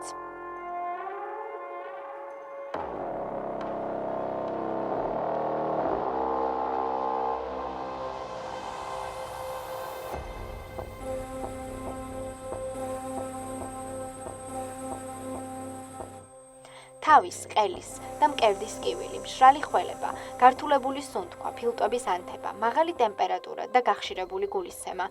სწორედ ეს სიმპტომები ახასიათებს ეგრეთ წოდებულ კორონავირუსს H7N9-ს, რომლის პირველი შემთხვევაც ჩინეთის ქალაქ ვუჰანში დაფიქსირდა. ვირუსის შემთხვევა ოფიციალურად 2019 წლის ბოლოს დადასტურდა. ინფიცირების წყარო კი ჯერ ისევ დაუზუსტებელი ინფორმაციით არალეგალური ბაზარი გახდა. როგორც ცნობილია, კორონავირუსი გველის ან ღამურის გენეტიკურ მასალასთან მუტაციით წარმოიშვა და კვების ან ფიზიკური სიახლოვის შემდეგ ადამიანზე გავრცელდა. სიტუაცია კი მას შემდეგ გახდა საგანგაშო, რაც რამდენიმე დღეში საავადმყოფოს პერსონალის დაინფიცირდა. აღსანიშნავია, რომ ზოგადად კორონავირუსი კაცობრიობისთვის ახალი არ არის და უკვე მეშვიდე გამოვლინება იმ ვირუსების ფართო ოჯახიდან, რომლებიც ადამიანზე გადადის. რიგით მე-6-ე ჩინეთში 2003 წელს დაფიქსირდა და ეპიდემიას მაშინ 800-მდე ადამიანი ემსხვერპლა. დაავადებათა კონტროლისა და საზოგადოებრივი ჯანმრთელობის ეროვნული ცენტრის ინფორმაციით ლაბორატორიულად დადასტურებულია 2026 შემთხვევა, საიდანაც 60-მდე ლეტალურად დასრულდა. განსაკუთრებით პანიკა მოიცვა მოსახლეობამ მაშინ, როდესაც ჩინეთიდან ექიმმა საგანგებო მიმართვა გაავრცელა და დახმარება ითხოვა.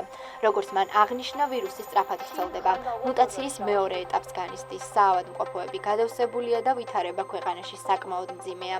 აღსანიშნავია, რომ დაავადებასთან ბრძოლის მიზნით ჩინეთში ახალი სამედიცინო ცენტრი შენდება. კორონავირუსის ძირითადი საფრთხე პნევმონიაა და რისკ ჯგუფებს ხანდაზმულები და ქრონიკული დაავადების მქონე პაციენტები წარმოადგენენ.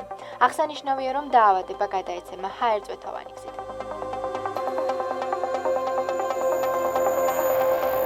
საქართველოში კორონავირუსის შემთხვევა დაფიქსირებული არ არის და როგორც მედიკოსები აცხადებენ, დაავადების გავრცელების მცირე, მაგრამ თეორიული შანსი არსებობს.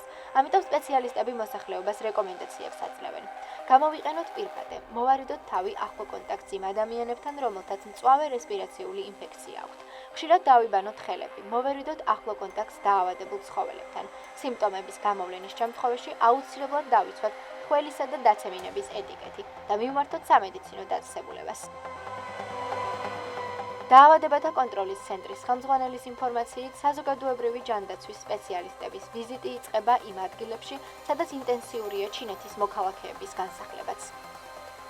როგორც ცნობილია, 27 იანვარს საზღვარზე შემოვიდა ჩინეთის დაახლოებით 154 მოქალაქე სხვადასხვა რეისებით და საქართველოდან გავიდა დაახლოებით 100. საეჭვო სიმპტომებიანი ადამიანი არ დაფიქსირებულა. შანხაის ჯანმრთელობის კომისიის უწყების ცნობით 26 იანვარს კორონავირუსით ინფიცირებული პაციენტის განკურნების პირველი ფაქტი დადასტურდა. გავრცელებული ინფორმაციით დაავადებული ადამიანი სრულიად ჯანმრთელია, რომელიც საავადმყოფოდან უკვე გაწერეს.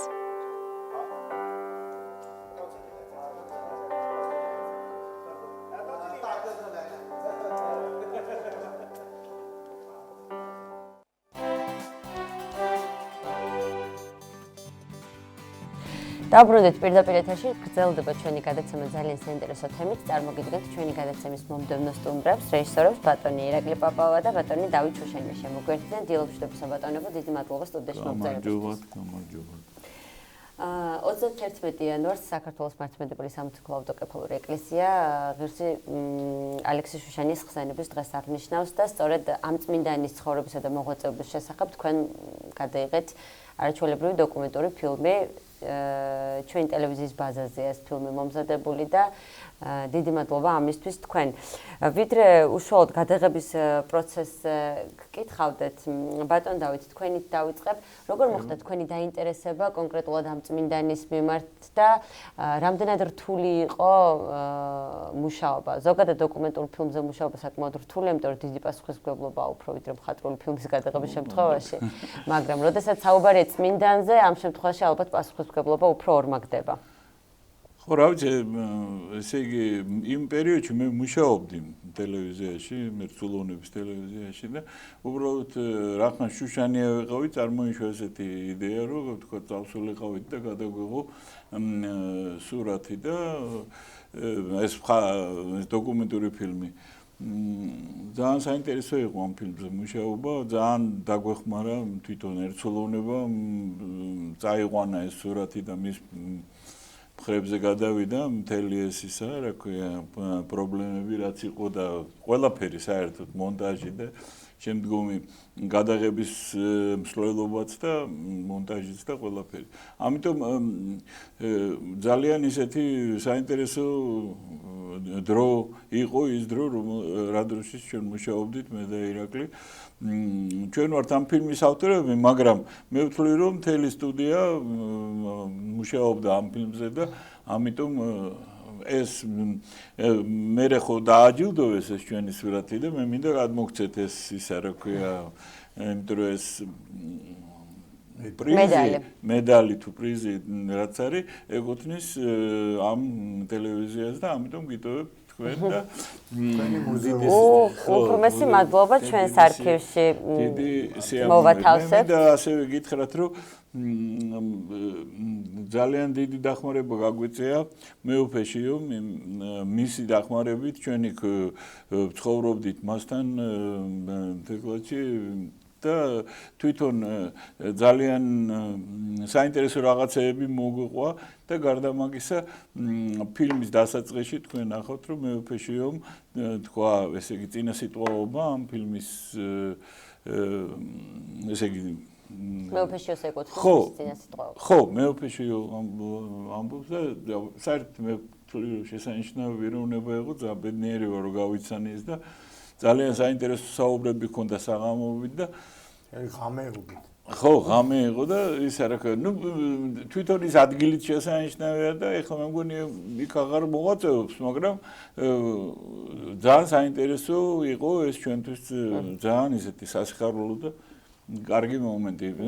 თვითონ ის შუშანების სავანე ძალიან საინტერესო ადგილია, იქაც ძალიან დაგვეხმარნენ, ბევრი რაღაცა გვაჩვენეს მამა ალექსის ის საცხოვრობდა, როგორ ეძინა ეს ლოგინი, ეს ყველაფერი, ეს ჭილოფის ლოგინი, ეს მისი ჯვარი დიდი და რითი როგორ აი ეს ხატები რაც რითიც ლოცულობდა და საერთოდ უნიკალური რაღაცა ისეთი მოვლენაა თვითონ ეს და არის მოგონებები ამ ფილმში რომ ადამიანებისა რომლებსაც მათ უშუალო კონტაქტი ჰქონდათ ხო თვითონ იქ დები მე მგონი ერთი ქალბატონი გარდაიცვალა სამწუხაროდ ნუ მე ესე ვთვლი რომ ისინი სულ ყველანი ჩვენი ნათესავები არიან და ძალიან ისე ვიყავით რა ძალიან დაგვეხმარენ ძალიან ბევრი რაღაც გვაჩვენეს რა ისეთი მასალები ჰქონდათ ის ძალიან საინტერესო მამა ალექსიზე და მე თვითონ ეს საფლავიც რომ ვნახეთ მე ეს ძველი ფოტოები რომლებიც გვაჩვენეს იქ ძალიან საინტერესო აი ბოლოში რომ თავდება სურათი იქ ფოტოა თვითონ აი სავანეს და მე მგონი თვითონ მამა ალექსი დგას და გვინდოდა მაგით დაგვესრულებინა, მაგრამ მე უფრო საინტერესო რაღაც მოხდა ისე რომ ეს სახეები რო გადადის და როგორ ახალგაზრდა იყო და ასე შემდეგ. მოკლედ ძალიან თვითონ წიგნიც ძალიან საინტერესოა. ღირსი მამა ალექსიზე ძალიან ისეთი ვატმოსილი წმინდანი იყო და რა ვიცი ჩვენ რაც შეგვეძლო ყველაფერი გავაკეთეთ იმისთვის რომ გვეჩვენებინა მაყურებლისთვის მისი ლამაზი ცხოვრება რაც მან გაიარა და როგორც მან რაც ჩვენ მან დაგვიტოვა. განდეგილის ცხოვრება ზოგადად ეკლესიის ისტორიაში არ არის უცხო, ჩვენ ბევრი განდეგილი ბერი ყავს აბედნიერო, თუმცა მე-20 საუკუნე ვერ დაიკვეხეს განდეგილების ცხოვრებით ეს პერიოდი, როდესაც ყველა იდევნებოდა და ამიტომ ალექს შუშანიას გამოჩენა იმ პერიოდში იყო საკმაოდ ისეთი დიდი მოვლენა. ბატონო ირაკლი, თქვენ როგორი დამოკიდებულება გაქვთ თქვენ ზოგადად ამ ფილმის მიმართ? რა გამოცდილება იყო თქვენთვის წმინდანის შესახებ ფილმის გადაღება? მოგესალმებით. ესე იგი პირველი რაც მინდა აღვნიშნო, აი ხა თქვენ აღნიშნეთ, რომ დოკუმენტური ფილმს თავისი დატვირთვა აქ, ესე იგი იმ ხრივ რომ მხატვრულისგან განსხვავებით ფაქტოლოგიასთან გაქვს საქმე და უნდა ძალიან ფაქიზი მიდგომა უნდა რომ სიმართლე არ დაირღვეს, მაგრამ კიდევ მეტი დატვირთვა აქვს, როდესაც წმინდანზე იღებ და საერთოდ რელიგიურ თემას, იმიტომ რომ იქ კანონიკაც უნდა იყოს დაცული, ასე ვთქვათ, გარკვეული საეკლესიო და იქ შენი შემოქმედებითი ასე ვთქვათ მოძრაობა უნდა შეათავსო აი ამ კანონიკასთან. ამდენად ძალიან საინტერესო იყო ამ ფილმზე მუშაობა. თვითონ ღირსი მამა ალექსის რაც შეეხება ეს პიროვნება ჩვენთვის მრავალი ახალი წახნაგით გაიხსნა. აი ამაში მეუფეშიოც დაგვეხმარა, რა თქმა უნდა, აღნიშნა ბატონმა დავითმა და სხვათა შორის ფილმში ტექსტს ახმოვანებს მამა მიქაელი. მამა მიქაელ ფოფხაძე, ქაშვეთის ტელევიზიის დირექტორი. დიახ და ძალიან მე ვთვლი რომ ძალიან მოუხდა მისი ტემბრი და მისი მშვიდი საუბარი ამ ფილმს. რაც შეეხება ეხლა თვითონ ღირსი მამა ალექსის აი პიროვნებას, არა მე ამოვიწერე რამოდენიმე მისი სენტენცია, ასე ვთქვათ, რომელიც სამწუხაროდ ვერ მოახერხეთ ფილმის ფორმატის გამო, რომ მოგვეხვედრებია ფილმში. საერთოდ ბევრი რამე ვერ მოახერხეთ, იქ მოგვიხდა მე მოჭრა ისეთი რაღაცების, რასაც ძლივს შეველიეთ. იმიტომ რომ ორნაწილიანი ძველი ფორმატით ფილმია, 22 წუთია და ეს ის შემთხვევა იყო, როდესაც მასალა იმდენად ბევრია, რომ პირიქით არ ეხოლმე დოკუმენტურ კინოში ისა, რომ ესე იგი პირიქით უნდა მოიპოვო რაღაც მასალა და გაყდება და ასე შემდეგ. აქ პირიქით ესე იგი ზღვა მასალა იყო. არა მარტო ერთი წიგნი, რამოდენიმე წიგნია მასზე გამოცემული და ყველა ძალიან საინტერესო. გამორჩეული მოღვაწე აბსოლუტურად. და ამიტომ აი მისი ასე ვთქვათ კრედო რომ წარმოვიდგინოთ მე ალექსის ერთადერთი უმთავრესი სიკეთე არის ბრძოლა თავის თავთან, რომელიც შეიცავს ყოველ ნებათაგან თავის დაცვას. აი უკვე ამაში ჩანს მისი ესე იგი დამოკიდებულება. სულ პატარა ბიჭი იყო, რომ მასში ბრძოლა მიმდინარეობდა, იცით, ეხლა ოჯახი ვაჭრები იყვნენ, კონსტანტინოპოლში ვაჭრობდნენ, მისი მამა და ისა. დიდი ოჯახი იყო, თავის შენახვის პრობლემა იყო, ასე ვთქვათ, მე რაღაც ისეთი და მან თავის თავზე მას უნდა ეტვირთა. ეს ტვირთი, რომ ოჯახი შემდეგ ამას შეენახა, მაგრამ შიგნით მასში მიმდინარეობდა ეს შინაგანი ბრძოლა, ესე იგი, სულიერ საწყისსა და აი ამ მატერიალურ შორის და ბოლოს იმძლავრა, როგორც იცით, აი ეს სალოსი ვერი გახდა და უამრავ სიკეთეს აკეთებდა. აი ეხლაც სამეგრელოში დარჩენილია იმ სიკეთეების კვალი, კონკრეტული სიკეთეების, რომელსაც ის აკეთებდა. სხვადასხვა ძალიან საინტერესო ფაქტია ასევე სამეგრელოში, როდესაც ეგზარქოსი ჩავიდა და მას სურდა, რომ მეგრული ენა დაემკვიდრებინა და ქართული ამოეღო, როგორ წინაღუდგა ალექსი შუშანია. ჯვარით შეხვდა გზაში და ეს იყო ერთ-ერთი. ეს ისტორიაც თქვენ ფილმში გამოყენებულია. გამოყენებულია, ალბათ იხილავთ, ეხლა მე არ დავიწყებ მოყოლას, თქვენ ნახავთ ყველაფერს.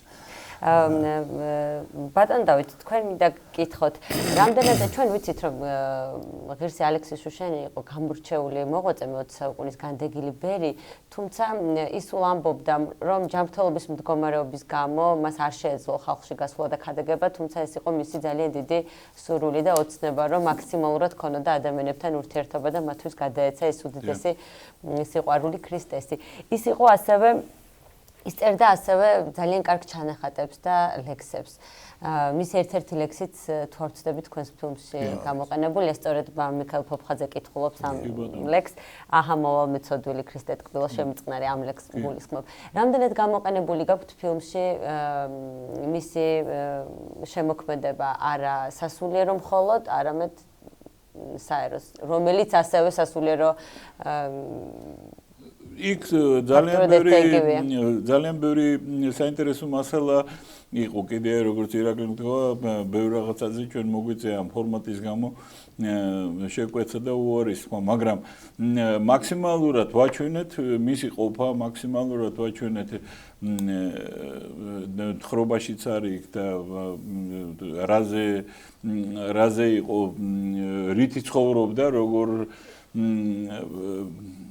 რა ვიცი, საერთოდ მე მგონი ჩანს ამ ფილმში მისი ყოფა, რას აკეთებდა, რა ინტერესებდა და ძალიან აი ირაკლიმ რაც თქვა, ძალიან დიდი ღვაწლი აქვს მას აი ამ იქაური ცხოვრებების წინაშე და ან ბევრი ხალხი დააყენა სწორგზაზე, რა ვიცი, მილიონი რაღაცაა, რაც საგანმანათლებლო მას ეწეოდა. და აგზავნიდა ბავშვებს. რაც შეგვეძლო ჩვენ ჩემი აზრით, როგორც შეგვეძლო ისე ვაჩვენეთ ეს. შეიძლება რაღაცეები დაგვაკვდა სამწუხაროდ, ეს αλბათ დროის უქონლობის გამოც იყო და მაინც შეუძლებელია იყო ამ ფორმატში. ხო, რა თქმა უნდა, მან ამას სჭირდება უკვე ძალიან დიდი ფილმი და ძალიან სერიოზული შესწავლა ყველაფერს და რა ვიცი, ეს შეიძლება მომავლის რაღაცა იყოს ახალი ფილმისთვის, თქვათ, როცა გადაიღება კიდე ერთი იმსახურებს. ხო, რა თქმა უნდა. ვაფშე საერთოდ მე ვთვლი რომ თვითონ ის ადგილი, სადაც ის მოვაწეობდა და არის ძალიან სულიერი ლამაზი და ბევრმა არც იცის საერთოდ ეს ადგილი ისეთი შესანიშნავი ის არის თვითონ შუშანების სავანეც და საერთოდ იქაური ეპარქია რა და მე ვთვლი რომ აუცილებლივ კიდევ ბევრი საინტერესო რაღაცები უნდა შეიქმნას. ჩვენ იმედი გვაქვს რომ კიდევ ერთ ფილმს ვნახავთ უფრო ვრცელს თქვენს მიერ გადაღებულს, რადგან ამის კარგი გამოცდილება გაქვთ და აუცილებლად უნდა აღინიშნოს რომ ღირსმა ალექსი შუშანია მთელი მისი ოჯახი გააქრისტიანა, არა მხოლოდ გააქრისტიანა, მისი დები და ძმები იყვნენ ასევე ბერმონაზვნები და სწორედ მისი დამსახურებაა, რომ სენეკის ეპარქიაში მე-20 საუკუნეში, მაშინ როდესაც ქრისტიანობა იდევნებოდა, არასდროს არ შეწყვეტილა მონასტრული ცხოვრება და მასზე უამრავი რამის თქმა შეიძლება, თუმცა ჩვენი საეთერო დრო სამწუხაროდ ამის შესაძლებლობას არ იძლევა, მაგრამ ადამიანებს, ვისაც სურს წმინდა ღირსი ალექსი შუშანიას შესახებ უფრო მეტი ნახოს ჩვენთან, ჩვენს ეთერში 20 საათსა და 40 წუთზე 31 იანვარს ღირსი ალექსი შუშანიას ხსენების დღე გავა დოკუმენტური ფილმი მისი ცხოვრებისა და მოღვაწეობის შესახებ, რომლის რეჟისორები ჩვენთან სტუდიაში სტუმრად იყვნენ და შეუძლიათ მათ რომ უფრო მეტი გაიგონ ამ უდიდესი მე-20 საუკუნის უდიდესი წმინდანის შესახებ. ჩვენს ტელემოყურებელს კი შევახსენებთ, რომ ბატონი ირაკლი პაპავა და ბატონი დავით შუშანია იყვნენ ჩვენი გადაცემის სტუმრები. მცირე ვიდეო რგოლის შემდეგ კი მომდევნო სტუმრად აგიბრუნდებით დაგველოდეთ.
Დაბრუნდით პირდაპირ ეთერში ტურიზმის ექსპერტი ვიკა შარია შემოგვიერთდა და ძალიან საინტერესო თემაზე უნდა განვაგრძელოთ საუბარი დილომშვიდობისა.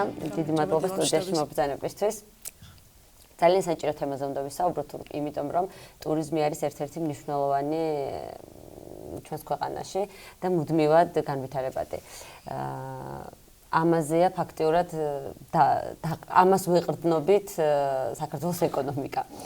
საინტერესოა როგორ შეაფასებთ თქვენ ზოგადად მომსახურების სფეროს საქართველოში? რამდენად კვალიფიციური კადრები გვყავს, რამდენად ვართ მზად იმისთვის, რომ ტურისტული ნაკადები მივიღოთ და მივიღოთ?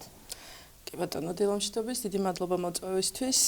მოგახსენებთ ჩვენ თუ გავნიხილავთ ამ საკითხს მზარდ დინამიკაში, მაშინ რა თქმა უნდა, რაღაცა მიღწევები გვაქვს და დადებითი პროგრესიც იმჩნევა. თუმცა რა თქმა უნდა, ჯერ კიდევ ძალიან ბევრი რამ არის გასაკეთებელი, იმიტომ რომ მიუხედავად იმისა, რომ საქართველოს როგორც ტურისტული მიმართულება, ასე ვთქვათ, ძალიან დიდი პოპულარობით სარგებლობს მსოფლიოს მასშტაბით, მომსახურება არის ერთ-ერთი ყველაზე სუსტი რგოლი ამ დარგში.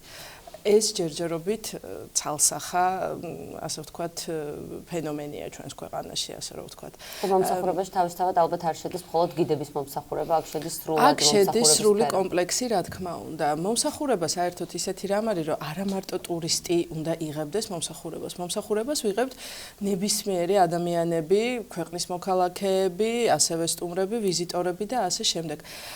იცით, ყოველთვის ვამბობ ასეთ რაღაცას, რომ მომსახურება და სტუმარ მასპინძლობა რა განსხვავება აი თქვენ თუ შეძლებთ რომ სიტყვაზე მითხრათ აბა რა განსხვავება არის მომსახურებასა და სტუმარ მასპინძლობის შორის რაღაც მეტი ვალდებულება აქვს ალბათ მომსახურე პერსონალს იცით რა ძალიან მარტივად ხო არა ძალიან მარტივად რო ვთქვათ მომსახურება არის ის რასაც ადამიანი იძენს გარკვეული საფასურის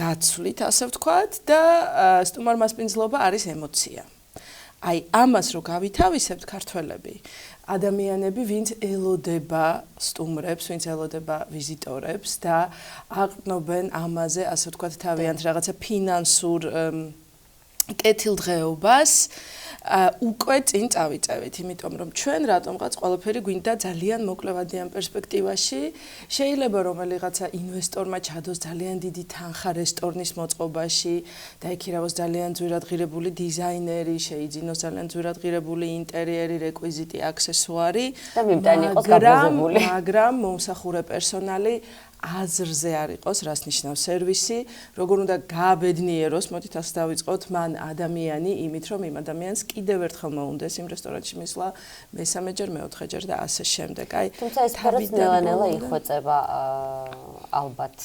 იხვეწება, რა თქმა უნდა, დახვეწა და განვითარება მოაქვს გამოცდილებას. რაც უფრო მეტი მომთხოვნადი სტუმარი და ვიზიტორი ეყოლება ჩვენს ქვეყანას, ასე ვთქვათ, ვიზიტორი, რომელიც ქვეყანაში აყენებს მაღალ თამასას, რომელიც მიჩვეული არის განვითარებულ ქვეყნებში ძალიან მაღალი დონის მომსახურებას, რა თქმა უნდა, ჩვენც დავიხვეწებით და გავიზრდებით.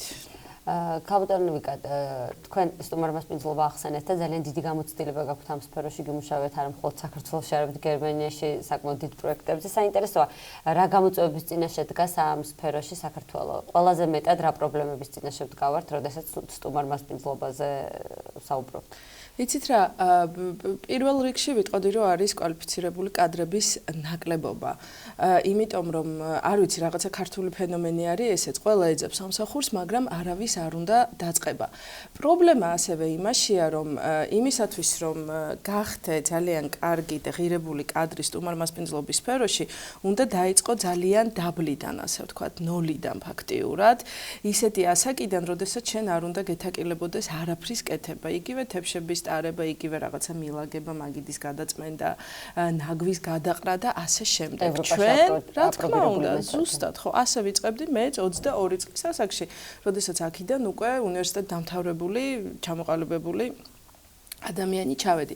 ჩვენთან ქართველები ვიბადებით ყველანი დირექტორებად, მფლობელებად და ასე შემდეგ, მაგრამ აი ეს მენტალური გარდატეხვა როდესაც მოხდება და ჩვენში არის უკვე ძალიან სიამოვნებს ხოლმე კაფე რესტორნებში რაღაცა ახალგაზრდა სტუდენტი ადამიანების ხილვა, რომლებიც დიდ სიამოვნებას იღებენ იმით, რასაც აკეთებენ, ხო? და არასდროს არ თაკილობენ ამას. არასდროს არ თაკილობენ, ის ღიმილიც ბუნებრივი უნდა იყოს, ის მიდგომაც, მიწოდებაც. ჩვენ უნდა გავიაზროთ, რომ ვიწყებთ აი რაღაცა გარკვეული ნულოვანი, ასე ვთქვათ, ეტაპიდან და ვითარდებით და ქვეყანამაც, ინდუსტრიამაც უნდა მისცეს, რა თქმა უნდა, სტუდენტებს და ახალგაზრდა ადამიანებს იმის საშუალება, რომ ეს განვითარება იყოს ძალიან დინამიური და ეს აისახებოდეს მათ ფინანსურ მდგომარეობაზეც ასევე, თორემ мотивация, რა თქმა უნდა, იკარგება. არ შეიძლება ადამიანი 5-6 წელი ერთ და იგივე პოზიციაზე იყოს და სიტყვაზე ის ანაზღაურება ისევ იგივე კონდეს, რაც იყო 5 წლის წინ. აი ეს ესე კომპლექსში თუ მოხდება, მაშინ ჩვენ წავიწევით წინ. ასევე მეორე ფაქტორი არის ის, რომ რატომღაც ესე იგი გამოცდილ ექსპერტებს, პროფესიონალებს ბოლომდე არ უნდათ იმ თავიანთი საკუთარი ექსპერტიზის და გამოცდილების გაზიარება, რაც თვითონ მათ დააგროვეს. ამით ისინი რაღაცა საფრთხეს ხედავენ იმაში, რომ თვითონ დარჩებიან, შეიძლება რა ვიცი მე სიტყვაზე რაღაცა უმუშევარი ან რაღაცა. ნუ გეშინიათ ხალხო, გაუზიაროთ ახალგაზრდა თაობას ჩვენი გამოცდილება და ამაში პირიქით ჩვენ წაგვადგება წინ, იმიტომ რომ რაც უფრო მეტი პროფესიონალი კადრი იქნება საქართველოში, მით უფრო დიდი დაინტერესება იქნება ქვეყნით და მით უფრო დადებითი რეზონანსი იქნება მსოფლიო მასშტაბით. თქვენ ახსენეთ ანაზღაურება, რაც ძალიან მნიშვნელოვანია. мотиваცია არაფერს არ ნიშნავს, თუ არ იქნება ანაზღაურება, იმიტომ რომ ის ნელა-ნელა აუცილებლად გავა. გამომდინარე იქიდან, რომ საქართველოში ძალიან დაბალია ანაზღაურება, ამიტომ დამსაქმებლები დიდად ვერ თხოვენ ხოლმე დასაქმებულებს, რომ ღიმილით და ბედნიერად დახვდნენ ყველა მომცველს. საინტერესოა, როგორც ექსპერტი თქვენ რას ურჩევთ დამსაქმებლებს? არა მხოლოდ დასაქმებულებს, არამედ დამსაქმებლებს. ის რომ მე მყავდეს ჩემს ორგანიზაციაში არ აქვს მნიშვნელობა ის რომ ოფისი იქნება თუ რესტორანი. კარგი კადრი რა არის ამისთვის საჭირო?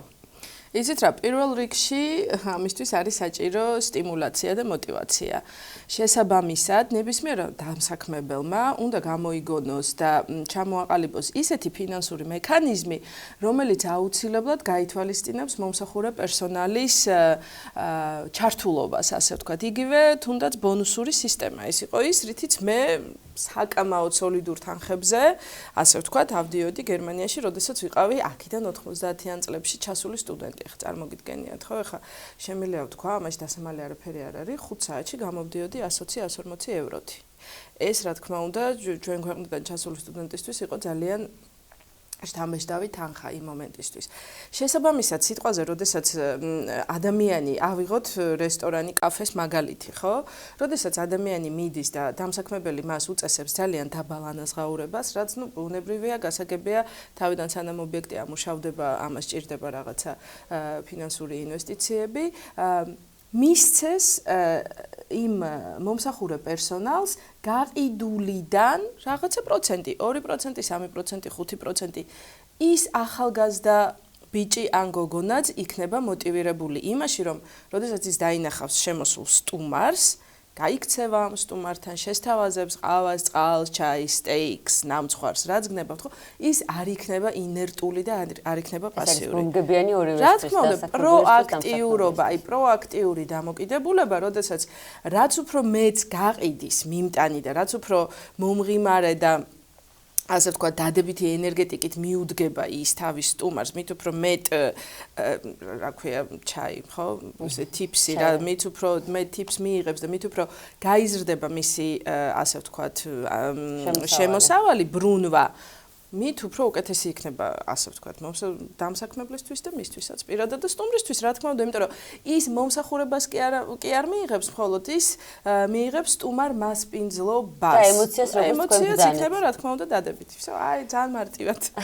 ძალიან მარტივია, თუმცა რატომღაც ძალიან რთულად შესასრულებელია დამსაქმებლებისთვის ხოლმე ასეთ რეკომენდაციები. მენტალური თემა არის, უნდა გაიხსნან, ანუ გაიღონ შემოსავლის რაღაც გარკვეული წილი, ასევე იმ ადამიანებზე, ვინც მათ ემსახურება. პირველ რიგში იცით, როგორ მომსახურე პერსონალი ემსახურება არა მარტო სტუმარს, არამედ ასევე ქვეყანას, ასევე თავის დამსაქმებელს, ძალიან ესეთი ციკლური პროცესი არის და ფსიქოლოგიური დამწიფება ნამდვილად აუცილებელი არის ამისთვის, რა მენტალური მომზადება და მე უკვე წავა. ქაბოდან ვიკა, რამდენად გაქვთ ინფორმაცია იმის შესახებ, თუ რას ფიქრობენ საქართველოში დამყოფი ტურისტები ჩვენს ქვეყანაზე და ზოგადად მომსახურების სფეროზე? არის რაიმე შენიშვნების წიგნი, ასე ვთქვათ, სადაც ისინი თავიანთ დადებით და უარყოფით ემოციებს გვიტოვებენ? შენიშვნების წიგნი რა თქმა უნდა არ არის, თუმცა მე პირადად მაგალითად ყოველთვის მივმართავ რაღაცა გარკვეულ ონლაინ პლატფორმებს, სადაც ხო ეს რაღაცა პორტალები, იგივე TripAdvisor, Lonely Planet და ასე შემდეგ, სადაც ნებისმიერი ჩამოსული სტუმარი წერს თავის შთაბეჭდილებას და რა თქმა უნდა ჩვენ ვამჩნევთ გარკვეულ ტენდენციებს, ხო? ტენდენციები არის ყველაზე ჩვენი სუსტი წერტილი, გზების ინფრასტრუქტურა, მოუწყობელი ასე ვთქვათ, საპირფარეშოები და ასე შემდეგ და ნუ მომსახურებაც რა თქმა უნდა არის ერთ-ერთი იმ აქილესის ქუსლიდან, რომელიც ქვეყანაში ძალიან ცალსახად და მკაფიოდ ჩანს. რა თქმა უნდა, ყველას ძალიან მოწონს ბუნება, ყველას ძალიან მოწონს ხალხი. საქმეც მაგაშია, რომ ჩვენ ვამბობთ, რომ ქართველები ქვეყნის მოქალაქეები ვართ ძალიან სტუმარ მასპინძელი ერი. ოჯახში თუ შეგვიძლია ძალიან კარგად და გულითადაც სტუმრის მიღება, რატომ არ შეგვიძლია ეს რესტორანში? რატომ უნდა ვეხვეწო მოულარეს სუპერმარკეტში, რომ იქნებ გამიღიმო, რატომ უნდა ვეხვეწო რესტორანში ადამიანს იქნებ დაჩქარდე, ხო? ამისათვის საჭირო არის გარკვეული ყველა ასეთ ობიექტს, სტუმარ მასპინძლობის ობიექტს უნდა ქონდეს გარკვეული სტანდარტების, ასე ვთქვათ, ჩამონათვალი. გაიდლაინები და სტანდარტები არის აუცილებელი. ამას უკვე მე მგონი მეორდები, იმიტომ რომ აბსოლუტურად ყველა ჩვენ შეხვედრისას ამას ხაზს უსვამ. ძალიან მნიშვნელოვანი არის. ამას რა თქმა უნდა არეგულირებდეს სახელმწიფო სტანდარტიზაცია. არსებობს რაღაცა საერთაშორისო მაგალითები, არსებობს რაღაცა საერთაშორისო, ასე ვთქვათ, კოდექსები, მოდით ასე დავარქვათ. შესაბამისად, ჩვენც უნდა შევისწავლოთ ეს და დავნერგოთ ჩვენს ქვეყანაში ძალიან აქტიურად და თაობათა ცვლა, როდესაც მოხდება და პატარა თაობა უკვე რო გაიზრდება აი ამ გაგებით თუ რას ნიშნავს კარგი მომსახურება, ჩვენც წავიწევით იმედი, აი რაღაცა დავიძრებით აი ამ მკვდარი წერტილიდან, რომელიც ჯერჯერობით გვიჭირს სამწუხაროდ. გვიჭირს თუ სიტყვაზე არის ინიშნება რაღაცა პროგრესი დედაქალაქში ცენტრალურ საკვანძო ტურისტულ რეგიონებში, როგორც არის მაგალითად, ნუ სიტყვაზე ბათუმი, არ ვიცი, ყაზბეგი, იმ ობიექტებზე, სადაც არის მაგალითად, არ ვიცი, აჭარა გრუპი და ასე შემდეგ, ხო არ მინდა ეხლა რაღაცა ცალსახად გამოვყო რაღაცა კომპანიები, სხვადასხვა რეგიონებში სამწუხაროდ ამის მზაობა არ არის. არა, ნუ ალბათ მხოლოდ კადრები არ არის საკმარისი, კვალიფიციური კადრები, თავად დამსაქმებლებიც კარგად უნდა ისიც იგულისხმება კვალიფიციური კადრებში. თვითონ დამსაქმებელიც უნდა იყოს კვალიფიციური კადრი. ტურიზმის მართალი ბრძანდები, დამსაქმებელიც უნდა იყოს კვალიფიციური კადრი. ტურიზმის განვითარებაზე და აყვავებაზე რომ საუბრობთ და ყველაზე მთავარ ზამთრის კურორტზე მთელი სეზონის განმავლობაში რომ წყალი არ იყო და ტურისტები რომ გარბოდნენ, ამაზე კონკრეტულ ადამიანებს ჩვეულებრივ ადამიანებს რა თქმა უნდა პასუხს ვერ მოვთხოვთ, ალბათ აქაც დამსაქმებლები ვიცით რა, აქაც ისეთი ნახეთ ეს არის ძალიან კარგი მაგალითი იმისა, რომ ზოგადად სისტემაში არის სერიოზული მისკომუნიკაცია. ვინ ვიზე არის პასუხისგებელი?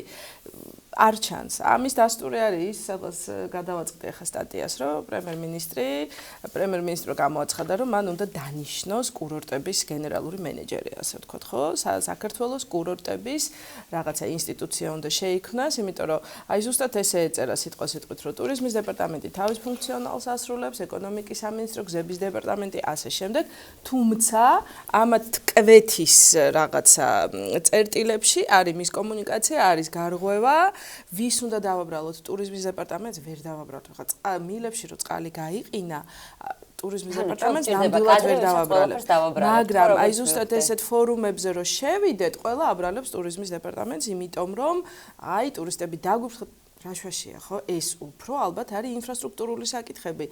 ეს არის არასწორი სამშენებლო გათვლა. არ ვიცი, ძალიან ახლა ზუსტად ნამდვილად ვერ გეტყვით იქ რა პრობლემა იყო ტექნიკური თვალსაზრისით. მოკლედ რო შევაჯამოთ ჩვენი საუბრის თემა და ჩვენი დრო ფაქტიურად ამოიწურა, მაინც ალბათ უნდა ვთქვათ, რომ ყველა სფეროში ბევრი რაღაც ჯერ კიდევ დასახვეწი გვაქვს და ამისთვის გვჭირდება მუდმივი მუშაობა და გადამზადება და კვალიფიციური კადრები. დიახ, კი ბატონო, ამისთვის გვჭირდება უბრალოდ ვიყოთ ღიები, არ გვეშინოდეს κρიტიკის, მივიღოთ კრიტიკა, მივიღოთ გამოცდილი ადამიანების, ასე ვთქვათ, ექსპერტიზა, ნუ ვეძებთ ამ ექსპერტებს მხოლოდ საზღვრებ გარეთ.